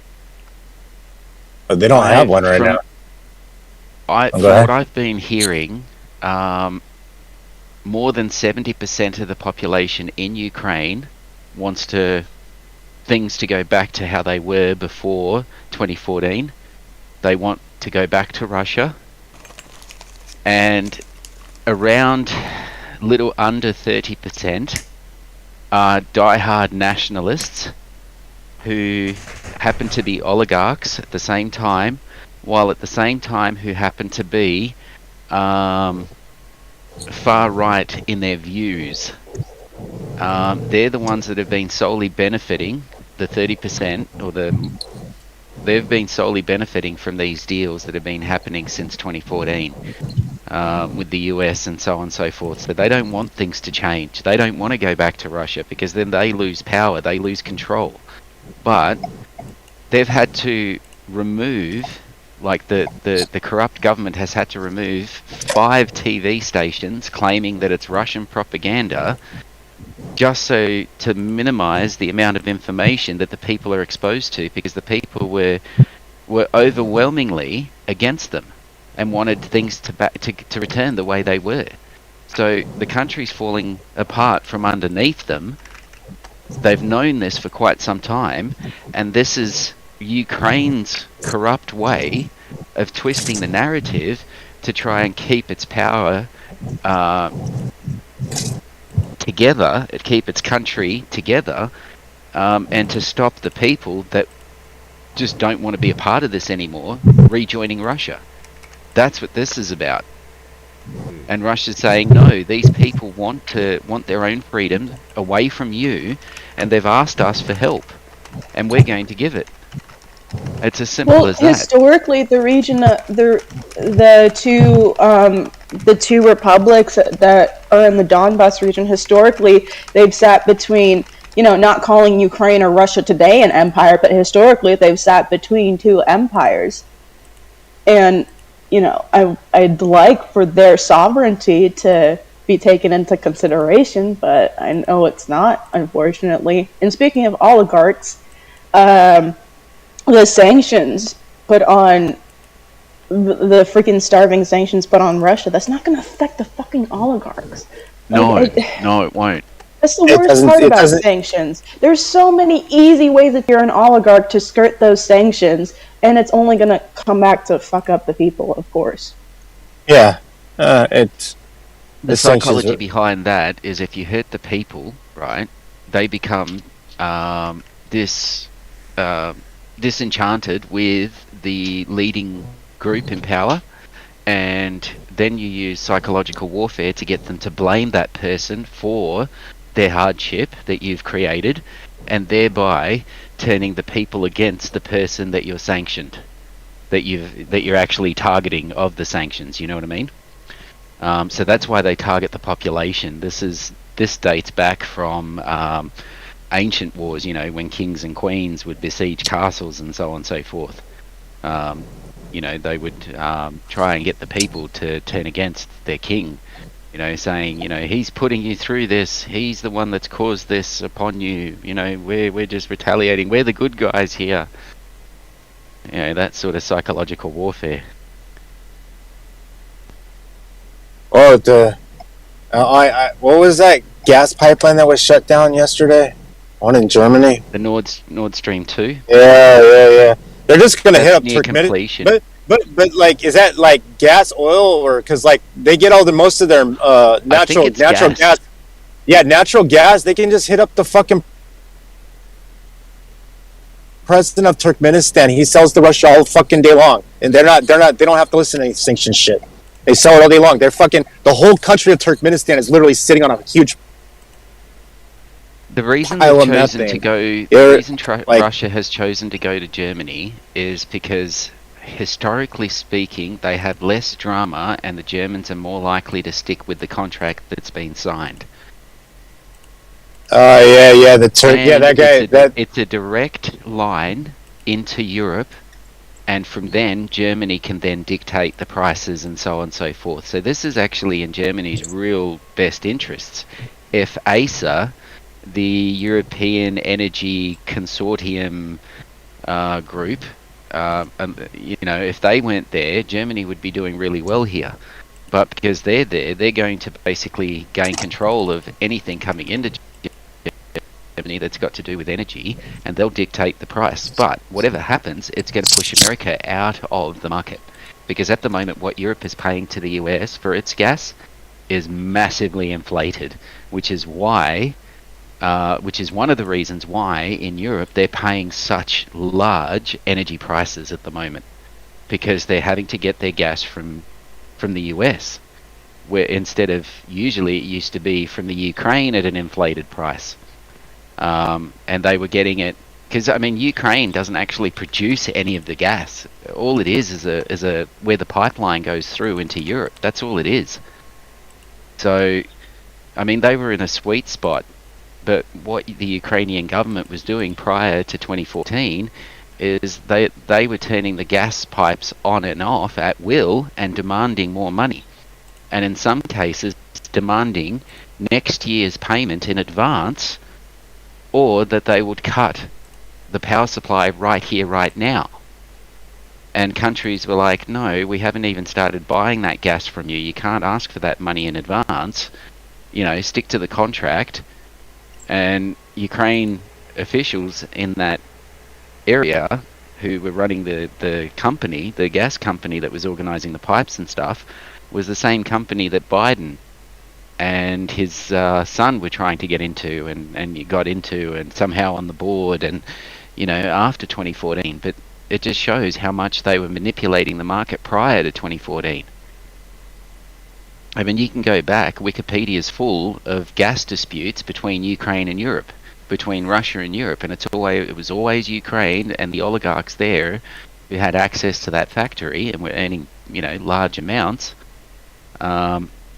basically wanted more power.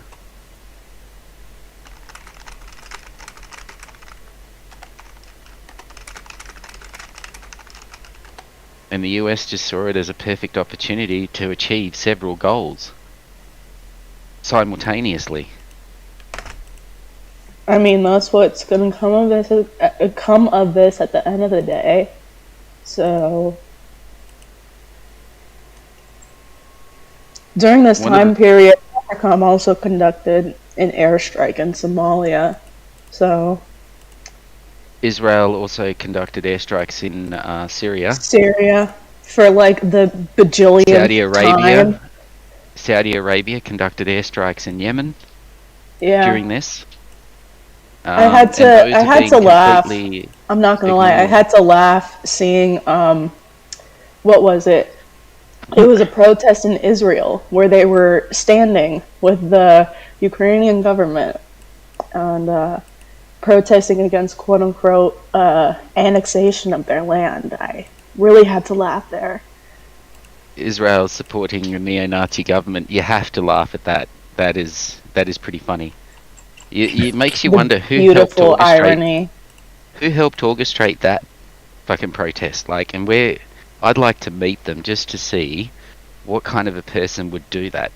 Just for curiosity's sake, you know what I mean? Yeah. Like, Oh my God. Speaking of Israel, Jean-Luc Brunel died.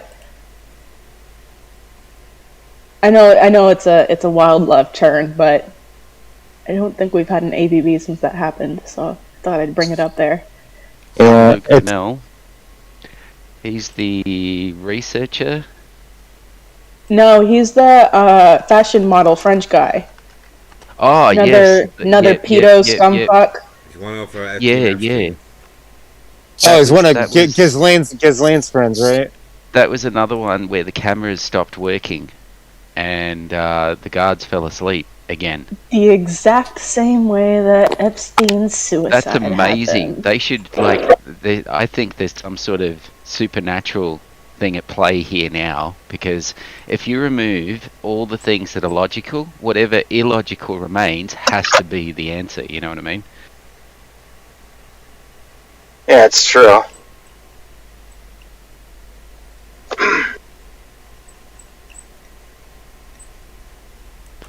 I mean, we've tried to say, no, somebody turned the cameras off, and they're going, no, that's not it. They just stopped working magically.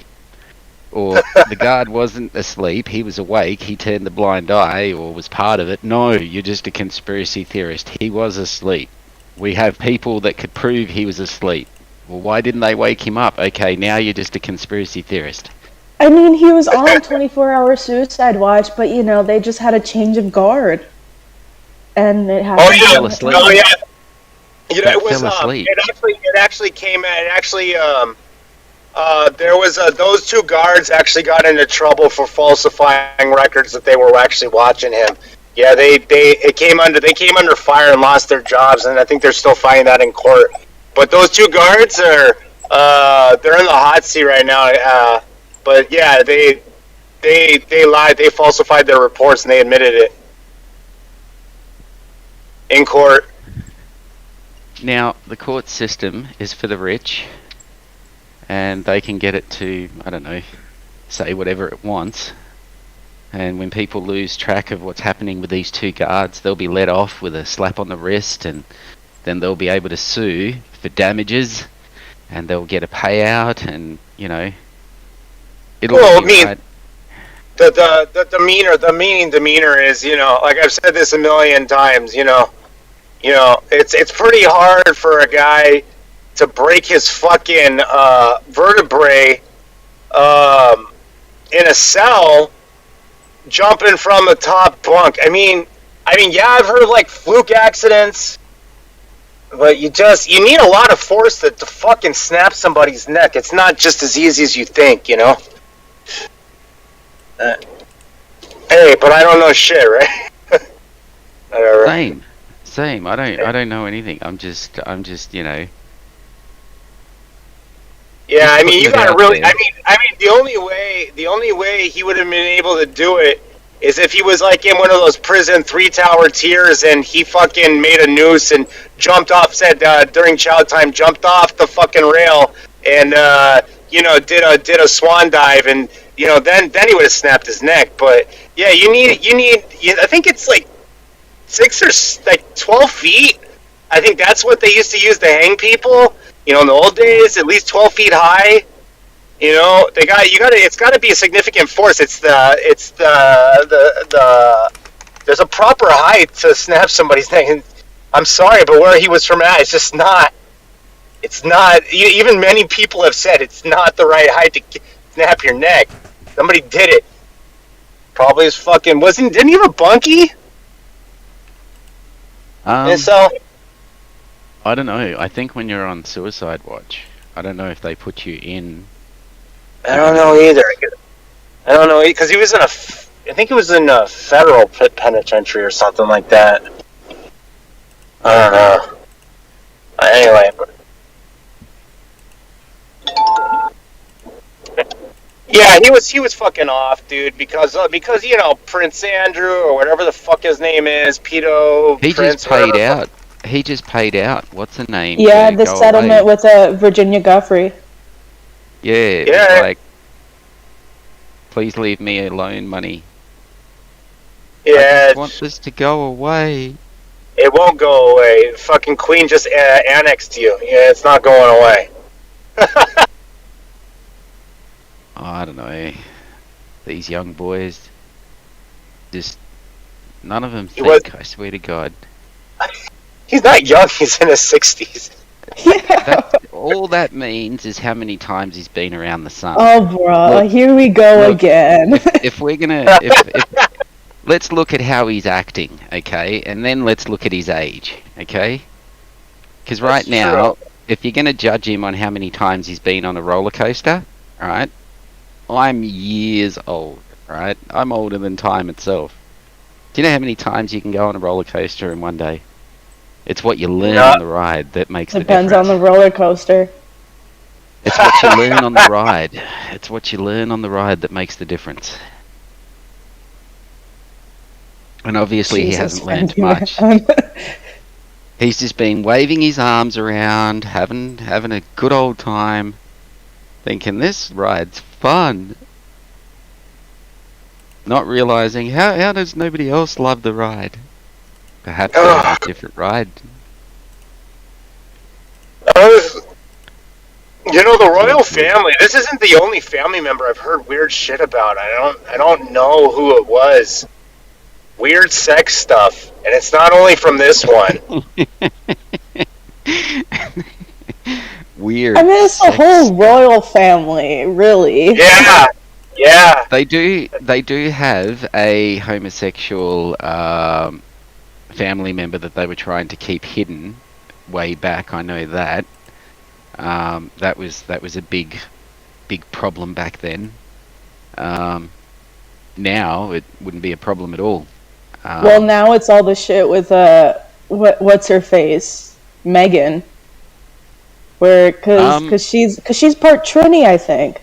Yeah, or Trinidadian, but I think she's a Trini. I could be The wrong. one that actually made an issue of that was the Queen's husband or Duke or whatever his name is, who just recently passed away after the injections. The COVID injections were starting to be given out.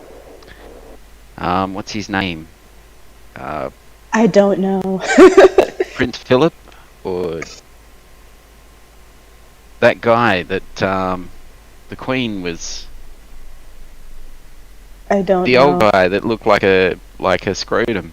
You're not. I can guess really generic prince names: Charles, Philip, Give me a sec, I'm Andrew, gonna Google this. David, I don't even know. Henry. I don't know. I really don't. One of them. Prince But Philip. yeah, Duke of- yeah. Prince Well, because Philip. there was a Philip, shit where Duke of everybody was. Edinburgh. Because there was a shit where everyone was like, "Oh my god, could you believe that that some people allege that the royal family is a racist institution?" And it's like, yeah, no fucking shit. It's a pedophile Yeah. institution too. It was Prince Philip, the Duke of Edinburgh, who made a comment about her skin colour. And the fact that they had somebody now of dark skin in their family. And it was, Prince Philip, Duke of Edinburgh. And no longer do we have to worry about what he had to say, because he's passed away now.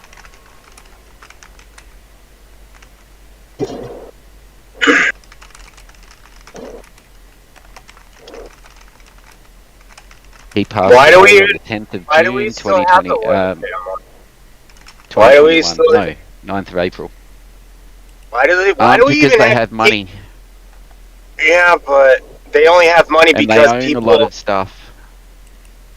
That's because people think that they own. I mean, you know how things work out. You know, second you start losing power, things ain't yours anymore. You know. Well, I'm just saying. The Bank of England was taken over a long time ago by the same interests that funded the New World, known as the Americas, into being. So yeah, they're the same people that organised the Federal Reserve into being, and yeah, it all dates back dead. from Europe. I was gonna say all the people that organize the Fed, they're all dead now. Yeah, but their offspring are not, and there's a group that sort of monitors all of this, Well, keeps a track of things. I've said a long time, the Federal Reserve should have fucking been fucking wiped off the face of the planet about 100 years ago, or It's 80 years ago. 2022 now. 2022 now. I know, There's and no America need to still be doesn't. capping for the Fed in 2022. It's like neoliberals. I'm surprised that people still identify as neoliberals in 2022. Like people what still I don't support the Fed in 2022. What I don't understand is why people, even why America still doesn't print its own money and then borrows it at interest. I mean, you could just like say it's just a false institution, and you could still not devalue your own fucking money. Just get rid of it. Yes, there would be a ton of paper. There'd be tons of paperwork issues, and yeah, there'd be some people like that would be lose money on loans or whatever. But what I'm saying is, like, there's been tons of presidents before that have said the same thing about a central bank that doesn't belong to its own government. You put the power in somebody else's hands. If it ain't in your hands, you don't have any power. You're just bending over backwards to somebody else. And the IRS wouldn't exist if there was no Fed. Really. It wouldn't.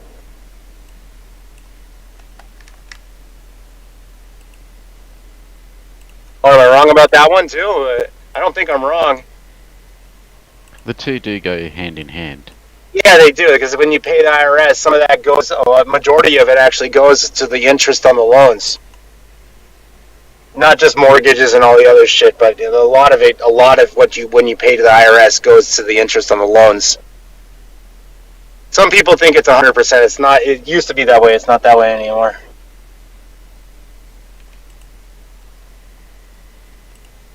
Yeah, America's debt. What is America at, like 30 gillion or whatever it is that now? It used to be 20 trillion. That shit'll never be paid off. Of debt? Yeah. Yeah. Why, let's go to the U.S. debt clock and check.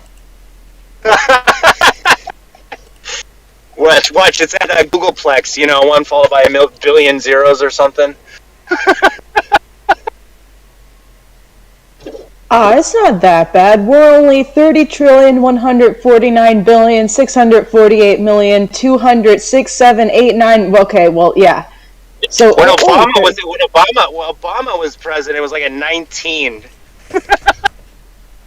Yep, we're $30 trillion in debt right now. Oh, that's beautiful. That'll never get paid off. It's not. I mean, it's not meant to be. It's not meant to be. It's only meant to show that people could trust that you pay your interest every now and then. And yeah. Well, I guess it is.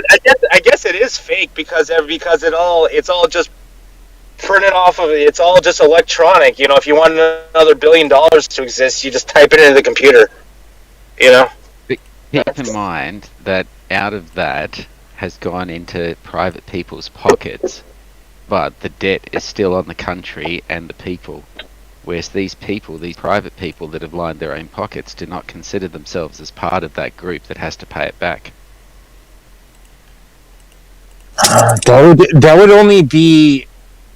What is the Federal Reserve? The Federal Reserve, it holds money for other countries too, like fucking third world countries and Central Asia and all sorts of weird places. But yeah, the only people I know that would be the lenders to the Federal Reserve would be like what you said, the IMF. And I honestly, those people are enigmas to me. I don't know any of those people. I don't even know. They're meant to be. Because, like, they'll say that they don't want all of the investing families to be mentioned, the ones that invest in the World Bank, the IMF, and the Federal Reserve, because that would then make them targets for kidnapping and ransom demands and things like that. Yeah. But in the same sense, it also protects them from scrutiny as well. Yeah, I'd say I trust the IMF about as much as I trust a phone call from a Nigerian prince. Maybe a little less even. That's a given. Yeah. But you never know. He might pay out. You never know. The organization is there primarily to make its investors profits. That's what it's there for. but it's being used as a massive system of control because the massive amount of wealth that it happens to have, which then gives those people complete control as a group over all of the other subgroups, while at the same time compartmentalizing everything. Well, I believe that the Federal Reserve system and the U.S. national debt system is created to capture all the resources and real estate from the countries they target, right? It's like they capture all this new country. Now they want to catch Ukraine, whatever, and the resources in it, and it's a huge country with a huge amount of real estate. They can use it as collateral to borrow new money for the national debt. You can print new money. By creating instability, right, they capture all of the assets of the poor.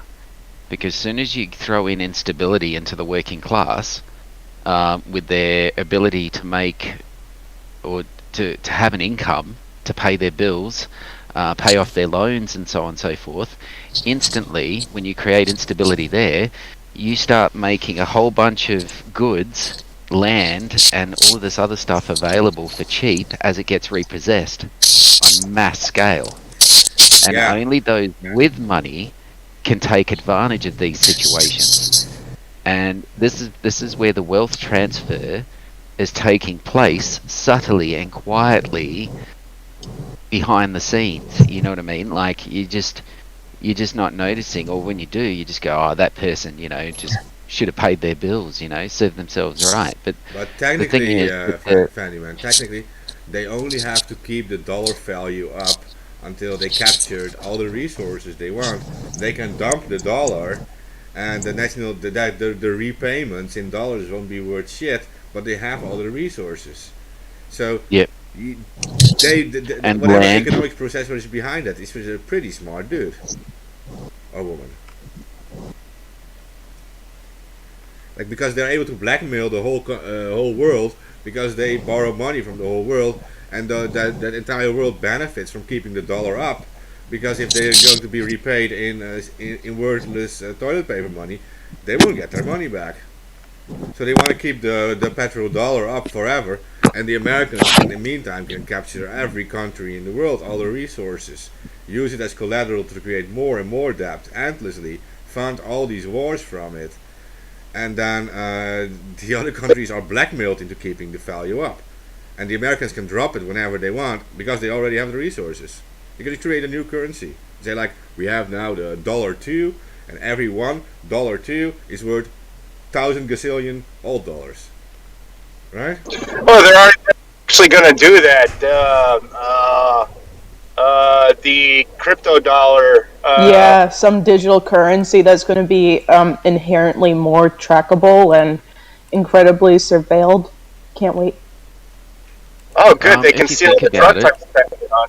If you think about it, with the amount of cash that's being removed from circulation, forcing people to use digital transactions, whether they're being card or buying stuff off the internet and so on and so forth, it's not a far step to move to a digital currency, because technically we're already using it. It's just not called Bitcoin currently. But we are using a digital currency and a digital system to pay for stuff. It's just not called Bitcoin currently, and it doesn't work in the same principle.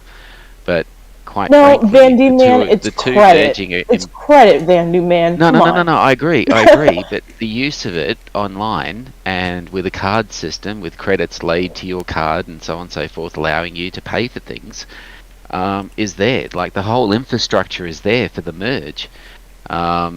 It's inevitable merge. It's to think it's not it would just be silly, because the two just go in hand to hand. They just haven't been fully merged yet. It's important. Well, now most Americans don't even use hard cash anymore. It's like, it's not like, I've said this for the past 10 years. It's like, it's more and more common for people not to carry physical money on them. For Americans, it's more. And especially now during COVID, some people don't even want to deal with it. Don't even want to risk it handling money. They don't want to touch somebody else's money that somebody else has touched in fear of catching something, so they just pay by card. Okay, but it is important to mention it is actually credit. It's going to be credit and not money, because in the future, of course, you will own nothing and you will be happy, right? And Because you'll yeah, be given credits. yeah, you're giving credits to do to get to a product will be a service, right? So you're giving credit and you can temporarily use a certain product, which you don't own, but you can use it in the system, and that's what you get credit for. And you can get those more credits if you're a good citizen and you park your bike in the right place and stuff. Then you can get more credits, easy access to more credits. So, But if you start criticizing the government and its choices of what neo-Nazi group they want to fund, by God, look how quick your credit system will crash. no credits for you, very well. Yeah, you've got to support the same neo-Nazis as your government, otherwise, no credits for you. You're a bad citizen, and how dare you try and think you know better than your government? Don't you know the best way to bring peace is to supply and support neo-Nazis with Javelin missile launchers? I mean, don't you know anything? Well, Vandy, What man. school of freedom and democracy did you go to? Well, Hey, remember, we had 4 years of peace with Donald Trump. He didn't get us into any new wars. He just expanded AFRICOM, conducted more drone strikes than Obama, conducted some war crimes in Yemen, funded the some more first couple of neo-Nazis, days- committed some war Within the- crimes in Syria, and tons of other war I was crimes. just going to say, within the first couple of days of being in office, he bombed Syria, launched Raytheon missiles into Syria, blew up an airfield that the Syrian government was using to fight ISIS. Yeah, Donald Trump And was never all of the this his entire White House was filled with Goldman Sachs people. He bought the weapons that Biden was using in Syria. So Yeah. this one team. This team Yeah, destruction. no. It is. It's the dual party illusion. The dual party politics illusion. It's the two Guys- parties are there to make sure no change ever actually takes place. But I have to do 5 seconds in between because someone in the chat, Disobey is pitching Monero pretty hard. He's pitching so hard. He says XMR is king and Monero is on at this time. Go check out XMR, alias Monero. I gave up on XMR so long ago, dude. I've still got XMR. I don't. I sold it all many years ago. I mean, not many years ago. It was like, what years? Like 4 years ago. Yeah, I sold it all. I was just done with it. I'm just saying it because I want. They kept on saying banks are going to use this on the back end. Banks are going to use it. Some banks actually did, but a majority did not. The dark web Yeah. is using it. Yeah, that's Yes. something. That is an economy too. Yeah, I'm just saying it because he's very persistent at pushing it, and persistence should pay off. As activists, we should know that. You have to keep. They've been saying that. Huh? Everybody's been saying that about XMR for years now. Everybody, even I know people that have lost tons of money into that. Buying into that XMR stuff. Like, when will it pay off? Like, There is such times. There are such times where persistence doesn't pay off. Yeah. Like I'm pretty patient investor, but years go by and it's, come on, I mean, I've seen better investments on the stock market, honestly, than I have in XMR. I'm sorry. No, same, especially over COVID. Like, Yeah. if you knew where to invest over COVID, you would have made, well, Right. easy, minimum 50% profit, if not, in some places, 100 to 200% profit. Yeah, literally, yeah. Especially the biotech industry, yeah. Yep. Biotech was surging. Anything to do with masks, sanitation, Medicine. medicine. Yeah, no, it was, or just medical supplies companies. Well, even They do it really precursors, well. even precursors to the chemicals they use to make some of the medicines, those went up too. Those are the hidden ones. Those are the hidden Yes. bangers that nobody looks at. Yes. Also, I know what they following are. where the technology for the future is going to, of where to invest there in precious metals and so on and so forth. I actually didn't know. Until recently that And rare metals. they use merperidine to make psych meds, and I was like, what the fuck? You guys use fucking synthetic opiate derivatives to make psych meds? Yeah. Yeah, I was it's cheaper like, than what having to. It's Yeah, it's cheaper than cheaper. having to make it. Yeah, I guess so. I guess it's because I guess I was told the same thing. Yeah, it's like a quick step process than to go That's why it's good to have a remake country. everything. That's why it's good to have a country to grow opium for you. Yeah, It's yeah. important for the pharmaceutical industry. I actually don't know. It's But a hell of a lot of cost, man. Like, you wouldn't believe oh it. yeah, you're right. Merperidine's made from thebaine, which is the stem of the poppy. That's right. Okay. Yeah. Whatever. I'm off topic. It's all for your good, alright? Stop resisting. Just shut up and take the jab. I'll take more heroin. That's fine. Hey, so in the chat, Imagine- they're asking in the chat if we took down RT. I can only speak for our people on our show. We're not getting involved in this politics kind of thing. I know Look- other Anons do their own stuff, and I've seen it too. We don't get involved in this kind of If you support free speech, right, you support all form of free speech. You don't have to agree with it. Well, there was To a support free because there speech. was a tweet. I just passed it on my timeline from an anonymous account that said we took the anonymous collective took down RT, but it did just go to RT.com and it's back up. So I don't know how long ago it was. Yeah, I noticed. But I noticed when they posted that, and I was even like, the post was like an hour old, and I was able to go to RT, and I don't know, maybe because sometimes when you hit stuff, especially with certain attacks, like it only will block out a certain region, so it might not be every region that was blocked out. Maybe some. Yeah, well, also if they start attacking sites as large as RT, they need to do research first on it. RT.com, you do a simple, you do a who is on it. It is hosted in Virginia, in the USA, so you're actually hitting USA targets. Actually, you're hitting Virginia, which is like the CIA main location, I think.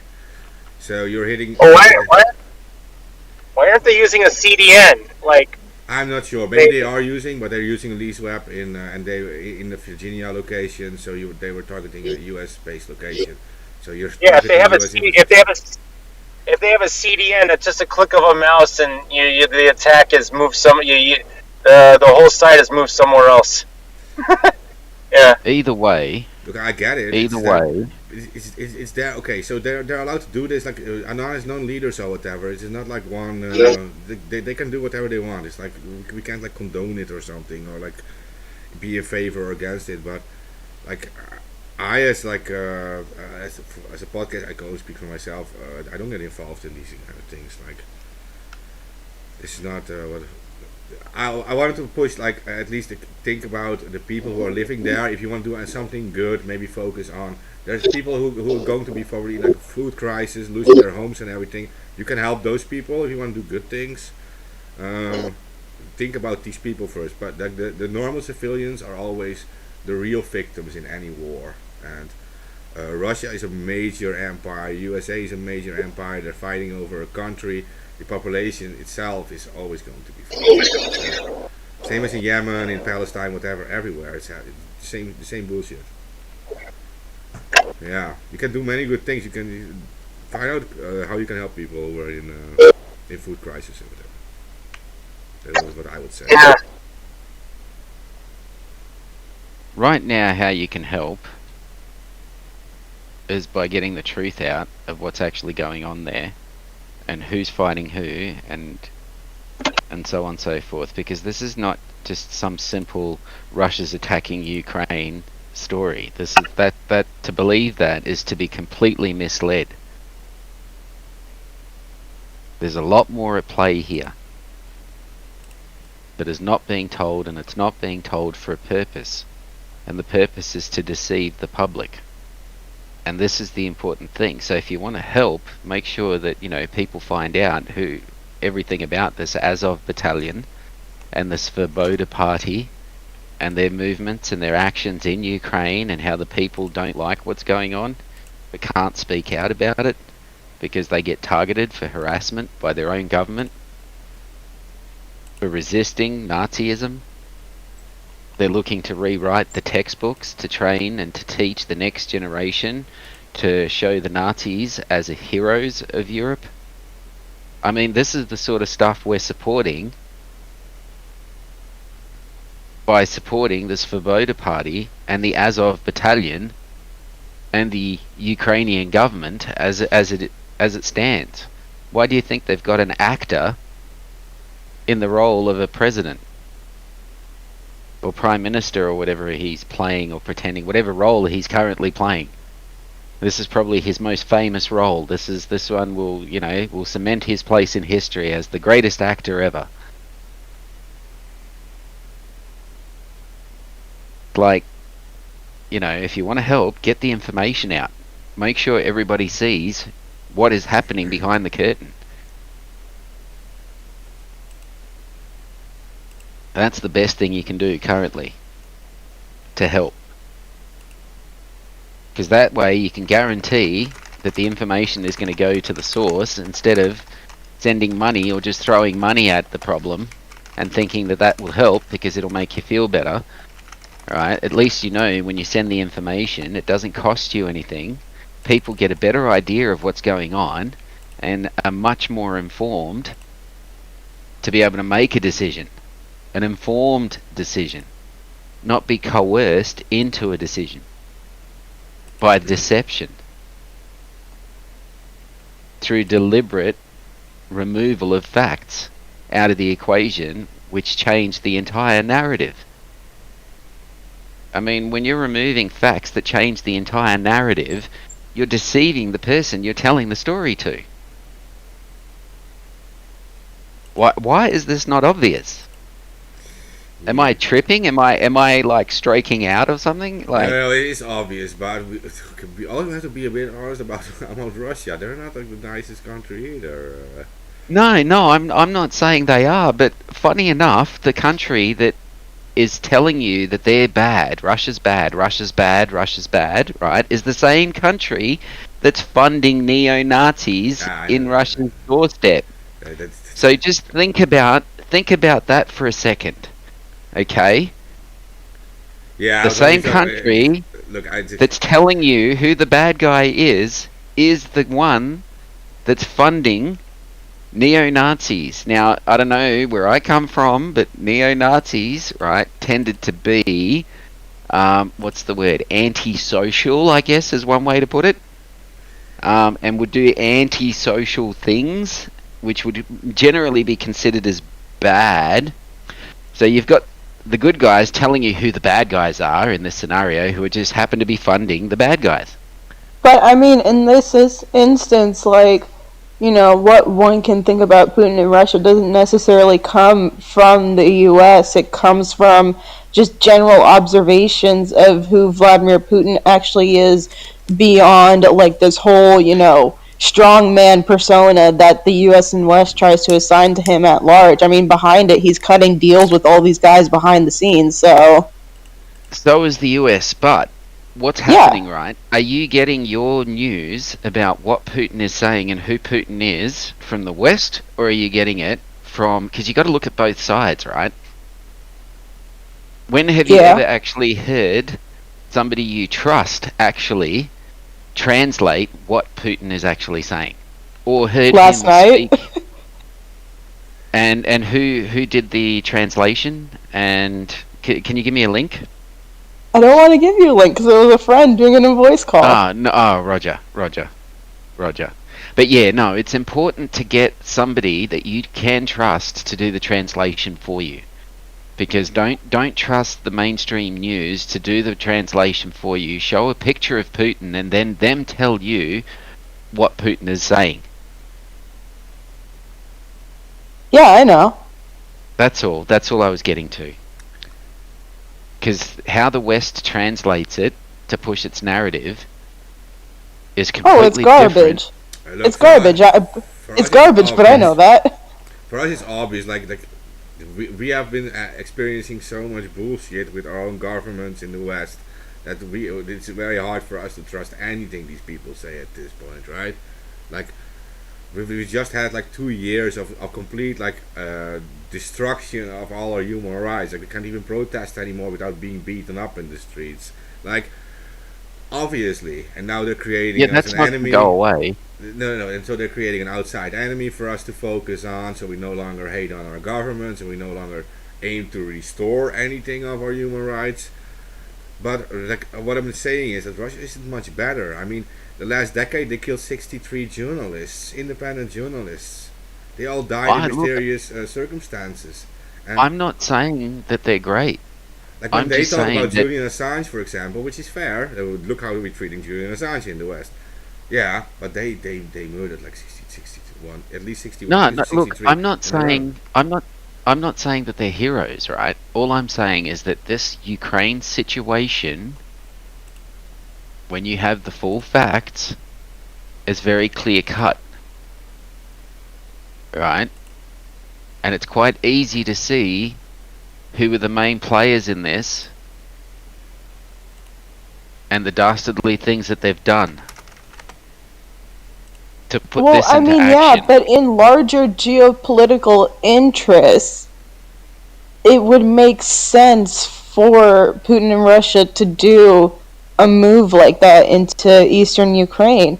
But the fact of the matter is, I don't think that they had the people's hearts in mind on, well, the people in the eastern Ukraine, like, the people of the eastern Ukraine's hearts in mind, honestly, when they were making that move. They were thinking, like, we can't let this become a front for NATO. We need a buffer, a bunch of other geopolitical stuff. But I don't think that they're keeping the people of the Donbass region at their heart. I think it was more like it's a strategically advantageous move for them to make. Unfortunately, that doesn't necessarily paint them as some like virtuous actor doing what they were forced to do. Like, no. Personally, I think Putin is thinking, right, we don't need a neo-Nazi far-right government who hates us on our doorstep. And now there's a group of people within that group that have shown that they don't side with the neo-Nazis, and they've asked us for assistance and want to rejoin the Russian Federation, and it's our duty to assist them in this transition. Secondly, the NATO treaty has been broken so many times for them to end up on our border to begin with, that was originally signed to be a certain distance away from each other so that no conflicts could ever arise. But when you're dealing with a corrupt group of individuals who lead the US like their own personal business, you can't trust anything that they sign or of any treaties, because they were the ones that put the neo-Nazis into power and caused the coup on your border within your own country to begin with. They were the ones that created this mess. And now we have to clean it up.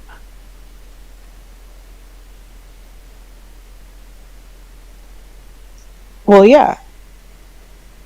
So thanks to the US for funding neo-Nazi extremists within Russia to cause them to separate from Russia, to now us having to waste resources to bring it back and to fix the problem that you created, just so you could stop oil and gas from going into Europe, so that you could sell your oil and gas for an exorbitant price to Europeans, and make a massive profit. Was it all worth it? I mean, if you ask them, they're going to say yes. Well, a lot of people did make a lot of money, Glory. This is important, okay? It doesn't matter, right? I'm all for democracy, and I don't care how many men, women, and children I have to kill to attain it, okay? This is what you need to understand about democracy and freedom, is we want it at all cost, and nothing will stand in our way. We will crush and destroy everyone to attain freedom and democracy.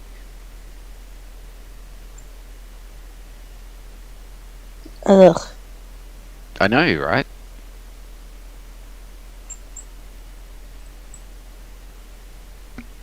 I like to put it in such a way where it kind of shows the ludicrousness of it. You know what I mean? Like, it just...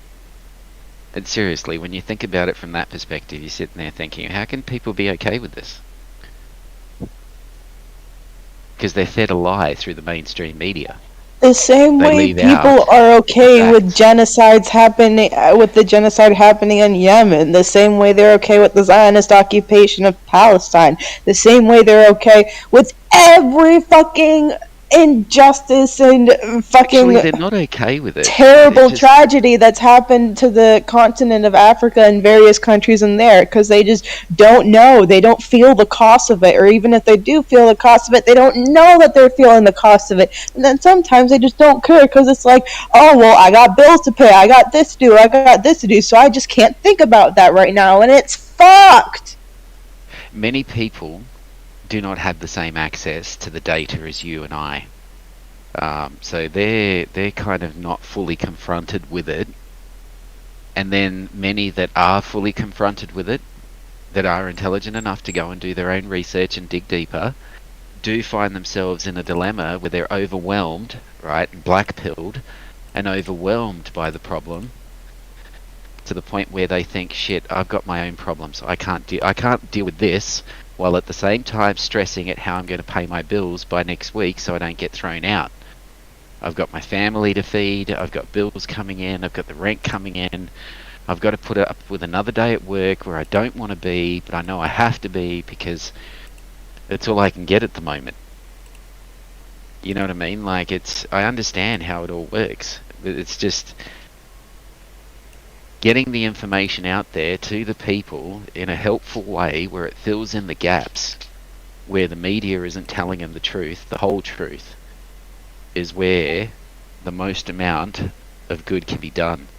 Because that way people will be fully informed, not just the tactics that are currently being used to deceive them and arming them for the future. So that way, next time they'll look deeper because they know, oh shit, they tried to fool me last time. You know, I've got to look into things now. But yeah, people will act accordingly if you give them all the truth. You know what I mean? Like,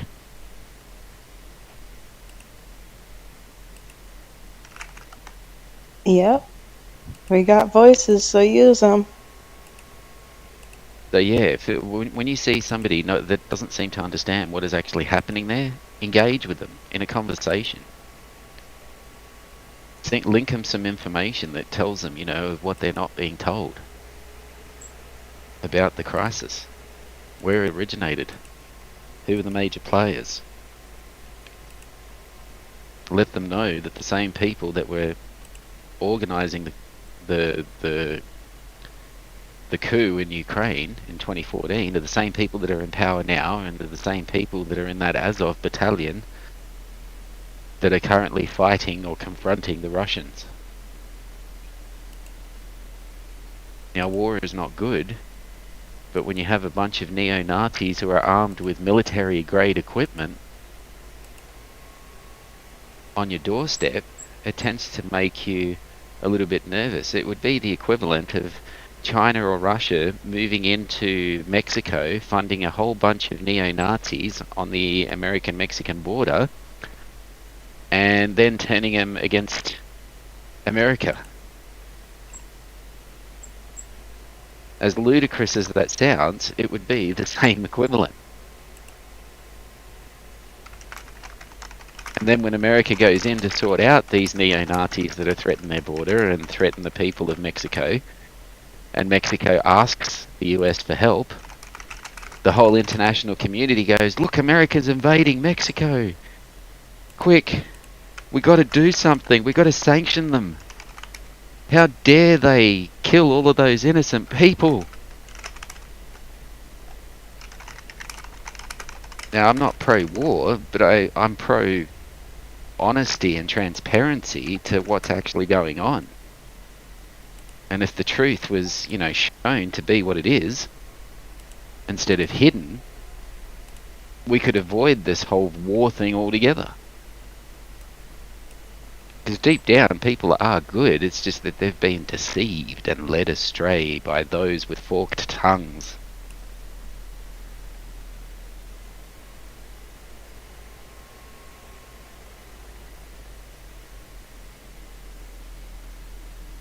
Gotta fix that. Be the light in the darkness for those that are lost in the caves. Yeah, I was gonna say, yeah. Shit, people would fucking flip upside down if they found out you was just funny fucking Nazis. What the fuck? Oh. This world's already fucking crazy. Nothing surprises me anymore. You know? Fucking CIA fucking flying cocaine planes all over the fucking place, you know? That was the Iran-Contras. Yep. And they were going in and out of Mena, Arkansas. And Bill Clinton was Yep, the governor, the yep. youngest governor ever. Yeah, it was And just his brother was dabbling in it too. His little brother was fucking sniffing coke too. Yeah. Bill Clinton was the Padawan of the Jedi Master George Bush Sr. The Sith Lord George Bush Sr. Right? Bill Clinton was his young Padawan. Not even George Bush's son had, the privy of that position. This was left to young, charming go-getter called Bill Clinton, who had his way with the ladies and loved parties with young girls, with his friends back in the early days. He also likes to smoke weed too. Yeah. They had a big thing for cheerleaders at the time, I remember. Ruined a lot of lives, fed them a lot of coke, and partied hard with high school cheerleaders. That didn't go down well. No. Those ladies, whenever they wanted to speak up about what was going on, mysteriously came down with like coke ODing and stuff. Terrible thing. You overdose on coke though, like seriously, like you gotta do a lot. Like, There was a lot going around, but yeah, no, you I was gonna say that's gonna get organise things. expensive to get an overdose. I mean, You don't have the to. effects, the effects don't last very long if you're a daily user. I mean, most of the cokeheads that come in, this is with the thing. deviated symptoms. Tell me they're only high for like 5 minutes, but then you get somebody who doesn't use it and they're high for like 4 hours, or an hour. You can give him heroin and tell him it's coke. Yeah. Yeah, you know what? One of my patients said that it was really fucked up, and he said, "What's the best way to kill off somebody if they're a drug addict?" And he says, "Just fucking give them too much heroin." And I said, "What the fuck? I don't want to know that shit."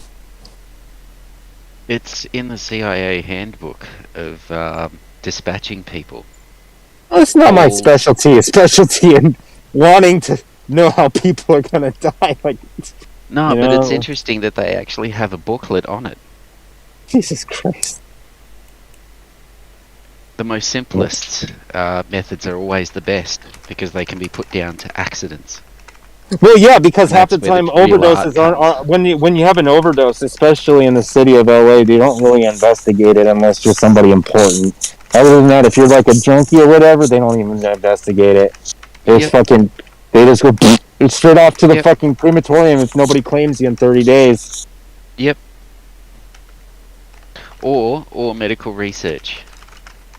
Yeah, one or the other. Where then you're made fun of by medical students carving you up. Yeah, or somebody dropped a pizza in your pepperoni in your fucking chest cavity. I'm sorry. I like to joke that shit doesn't happen, but it does. I know it does. You fucking med students, dude. It's interesting, right, that when you pass your doctorate, they don't actually, advertise to everyone at what you passed by or how barely you passed. And then instantly you're given the respect and authority that a doctor gets. Even though you just scraped through, you're still given the same authority as, the top ranking doctors, the ones that pass with flying colours.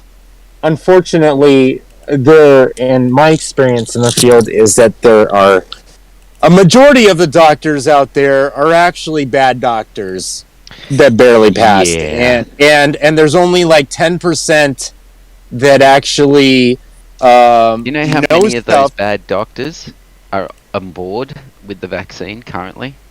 Those doctors that just scraped through. I don't know. That even their colleagues were going, "Oh my god, I'd hate to be his patient."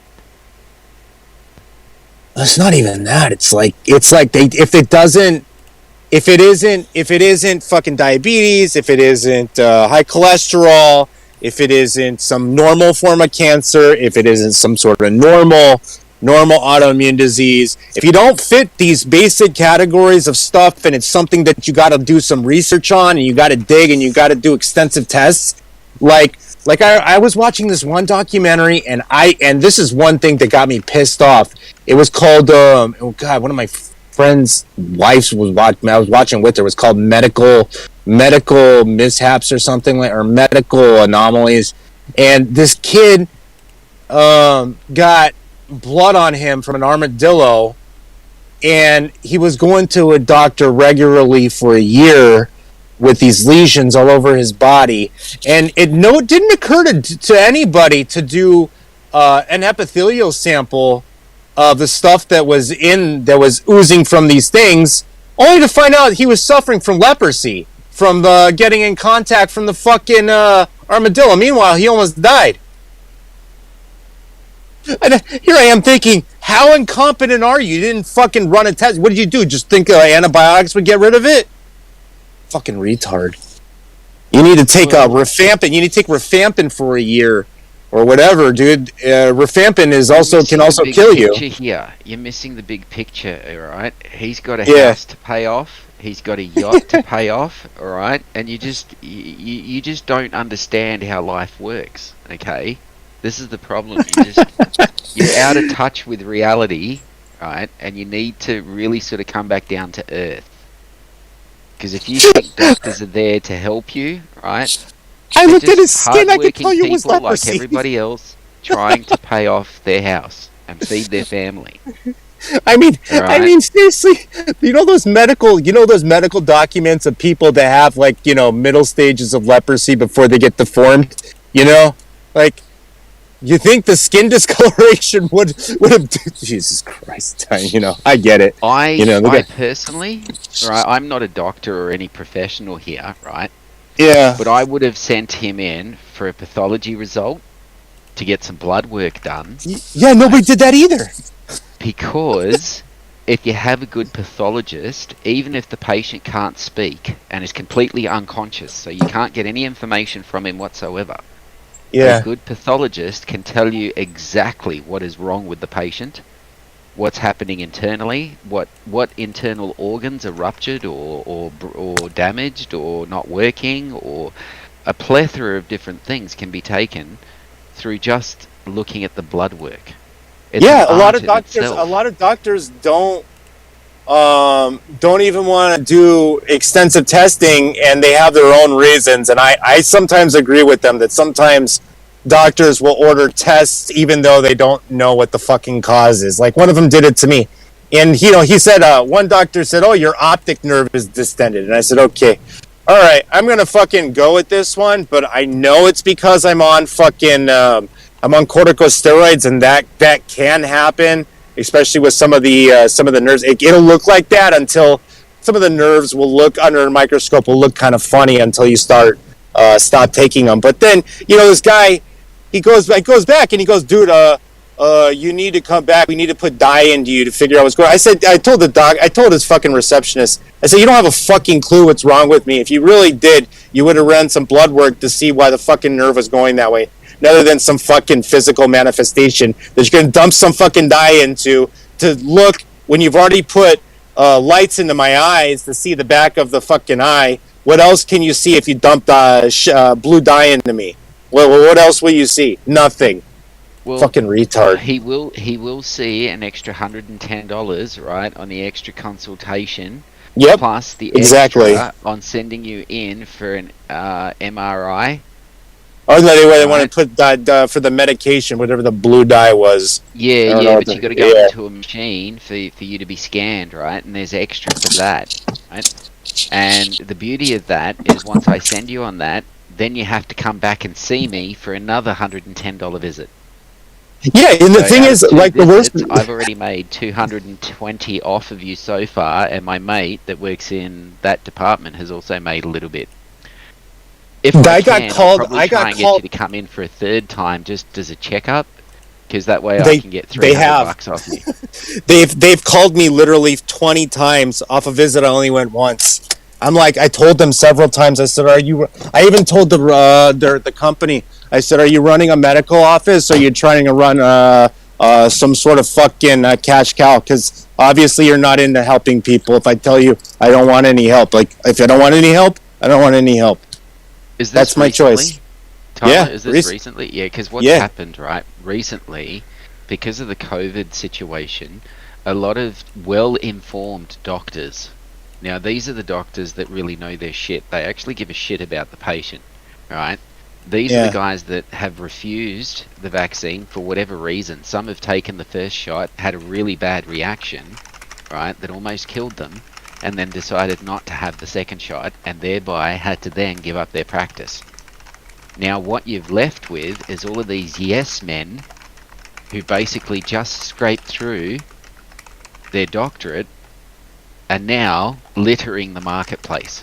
Because that's what it is. It's not a hospital anymore or a medical network, it's a marketplace. You with me? Because Yeah, I'm with real you. doctors have had to be removed because they were asking too many questions. They wanted answers to be able to answer their patients. Because they're asking the same questions that their patients are asking. I got you. But you know, like, I really don't know what is going on. You know, with the medical industry, it just seems like more and more each year they're just they're running what do you call it? They're not interested in helping people. They're more interested in money, and that's the part that has disgusted me about the industry over the years. That's how you can tell whether you've got a good doctor or not. Is what does he truly care about you as a patient? That's why I Does left he give you the addiction time, medicine. Or does he care about the money and keeps rolling you through like an endless Yeah, all bloody those fast rehabs, food all those medical restaurant? all those rehabs and addiction medicine. You know how much those fucking guys are making off of you? They charge you. I should say this out loud. They'll charge you up front anywhere between $30,000 and $90,000, depending on your fucking on your insurance, right? And then they'll pad it because they know the insurance will try and only give them 20%, right? So meanwhile, you're still left with like a $45,000 bill, right? And your insurance company is only going to cover 10 or 20% of it. Okay, the actual cost per day is about $200 to $250 per patient, depending on how many patients they. But most of the mega rehabs can run off of that. The smaller ones need at least $500 a day. Meanwhile, they're billing your insurance $1,000 to $1,500 to $2,000 a day. It's fucking ridiculous. That's why I left the addiction medicine. It's a fucking scam. Your kid's better off fucking going to church or whatever, or AA or whatever the fuck, I wouldn't say church. or whatever the Fine fuck guy. it is. Yeah. Get away from the church. Something. Find something that'll make you happy. Even even Bill Wilson himself. He didn't actually think of that shit when he was with the Oxford group. He fucking came up with that shit, and I had to find this out the hard way. Even I was oblivious to this. Yeah, he was tripping on belladonna, on one of those. Remember that belladonna treatment that fucking guy was on that started AA? Yeah, he was tripping on fucking psychedelics when he thought of that shit. And even he himself in the 1950s was using LSD to combat his alcoholism because he knew that AA was a false institution that couldn't keep him sober. It's a fucking joke. Actually, much of our history may have to thank the mushrooms and the fungi of the world. It is. It's psychedelics. Psilocybin. Are a real cure. Yeah, psilocybin, and so is that one. What is that shit from Africa? Ibogaine. Ibogaine. It's a fucking miracle drug for heroin addicts and ayahuasca. I'm not sure with ibogaine, but I know psilocybin does actually allow new neural pathways to form. It depends. It depends on the. It depends on the dosage, though. Really. Yeah, it depends on the dosage and how frequently you're using. If you most psychedelic users, and this is just my experience in working with addicts. Psychedelic users, like the true psychedelic user, is like 10%, and most of them aren't addicts. No, actually, no, 50%. Actually, 50% of psychedelic users are not drug addicts, and they're there for some. They're for some other spiritual reasons, and the other 50% are just drug addicts dicking around with stuff they don't understand. They go, "Whoa, I don't like that shit. I'll just stick to heroin," you know. So, but I don't know. I don't have the answer, but I do know that science does have a cure to fucking drug addiction. It's called Versed, or fucking.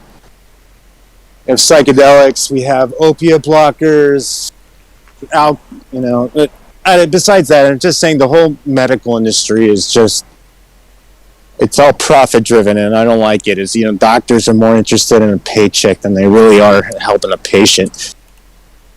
Like even in the emergency room, you sit down in an emergency room. You know how much that actually the actual cost is a lot less, but they tell you it's $3,000 just to sit in the bed. Well, Facebook has just given the Azov Battalion the green light to promote itself. Facebook's new internal policy will allow praise of the Azov Battalion when explicitly and exclusively praising their role in defending Ukraine, or their role as part of the Ukraine National Guard. But COVID deniers will still be censored. Oh. Now, I like how they put COVID deniers instead of mandate questioners, because most people they're not denying COVID, they're just against being mandated to take something which they don't feel comfortable doing, being injected with an experimental drug, and then if they don't comply, they lose their ability to work and earn a living if they don't take the government's experimental drugs. I mean, the government went from say no to drugs to take this one or else. I'm glad El Chapo doesn't run his business with the same conviction as the COVID vaccine program has, where, you know, like, if you don't take my drugs, you can't work, you can't go anywhere, you can't do anything. You know, you have to take my cocaine or else. I mean, I'm glad drug pushers don't do the same tactic. I mean, otherwise we'd all be off our tits. Yeah.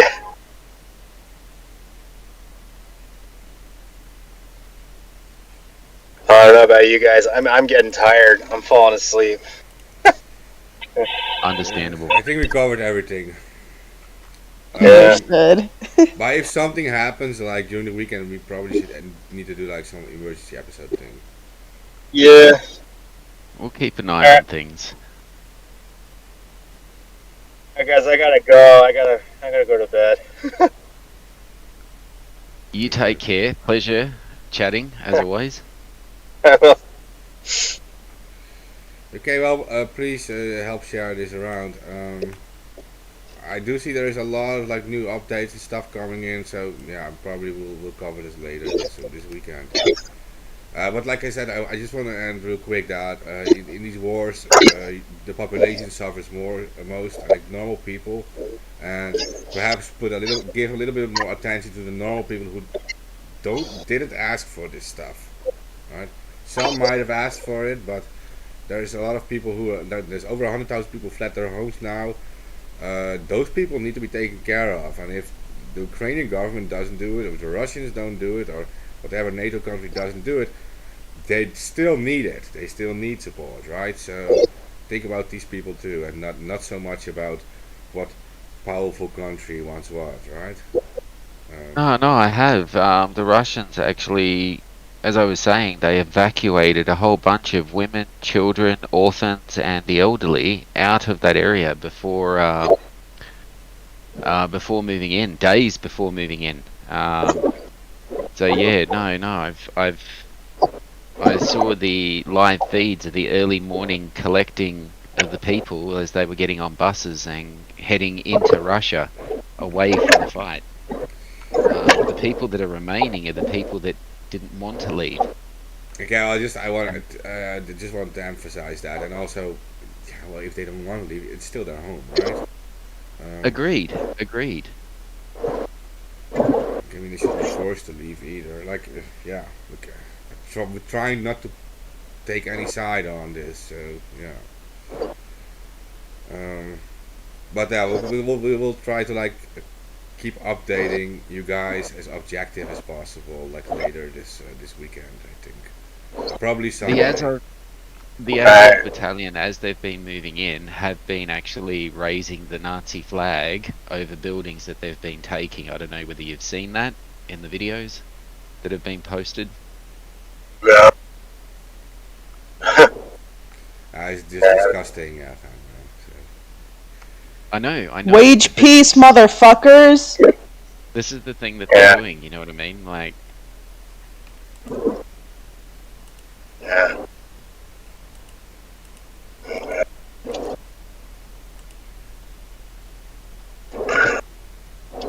And you're not going to see that on mainstream TV. No. You're not seeing the Nazi links. That's all. They're being completely obscured. And this is my whole point, is that people are only getting half of the picture.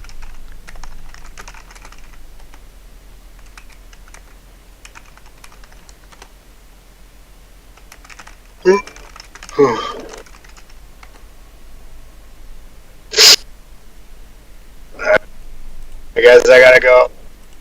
Okay, well, Take the sharing care. is occurring, guys. Please. Hey, bye. Bye. Ciao for now. Should we do some song or something? Oh, make sure to spay and neuter all your politicians and lobbyists, and royalty, and bankers, and especially military contractors. Yeah.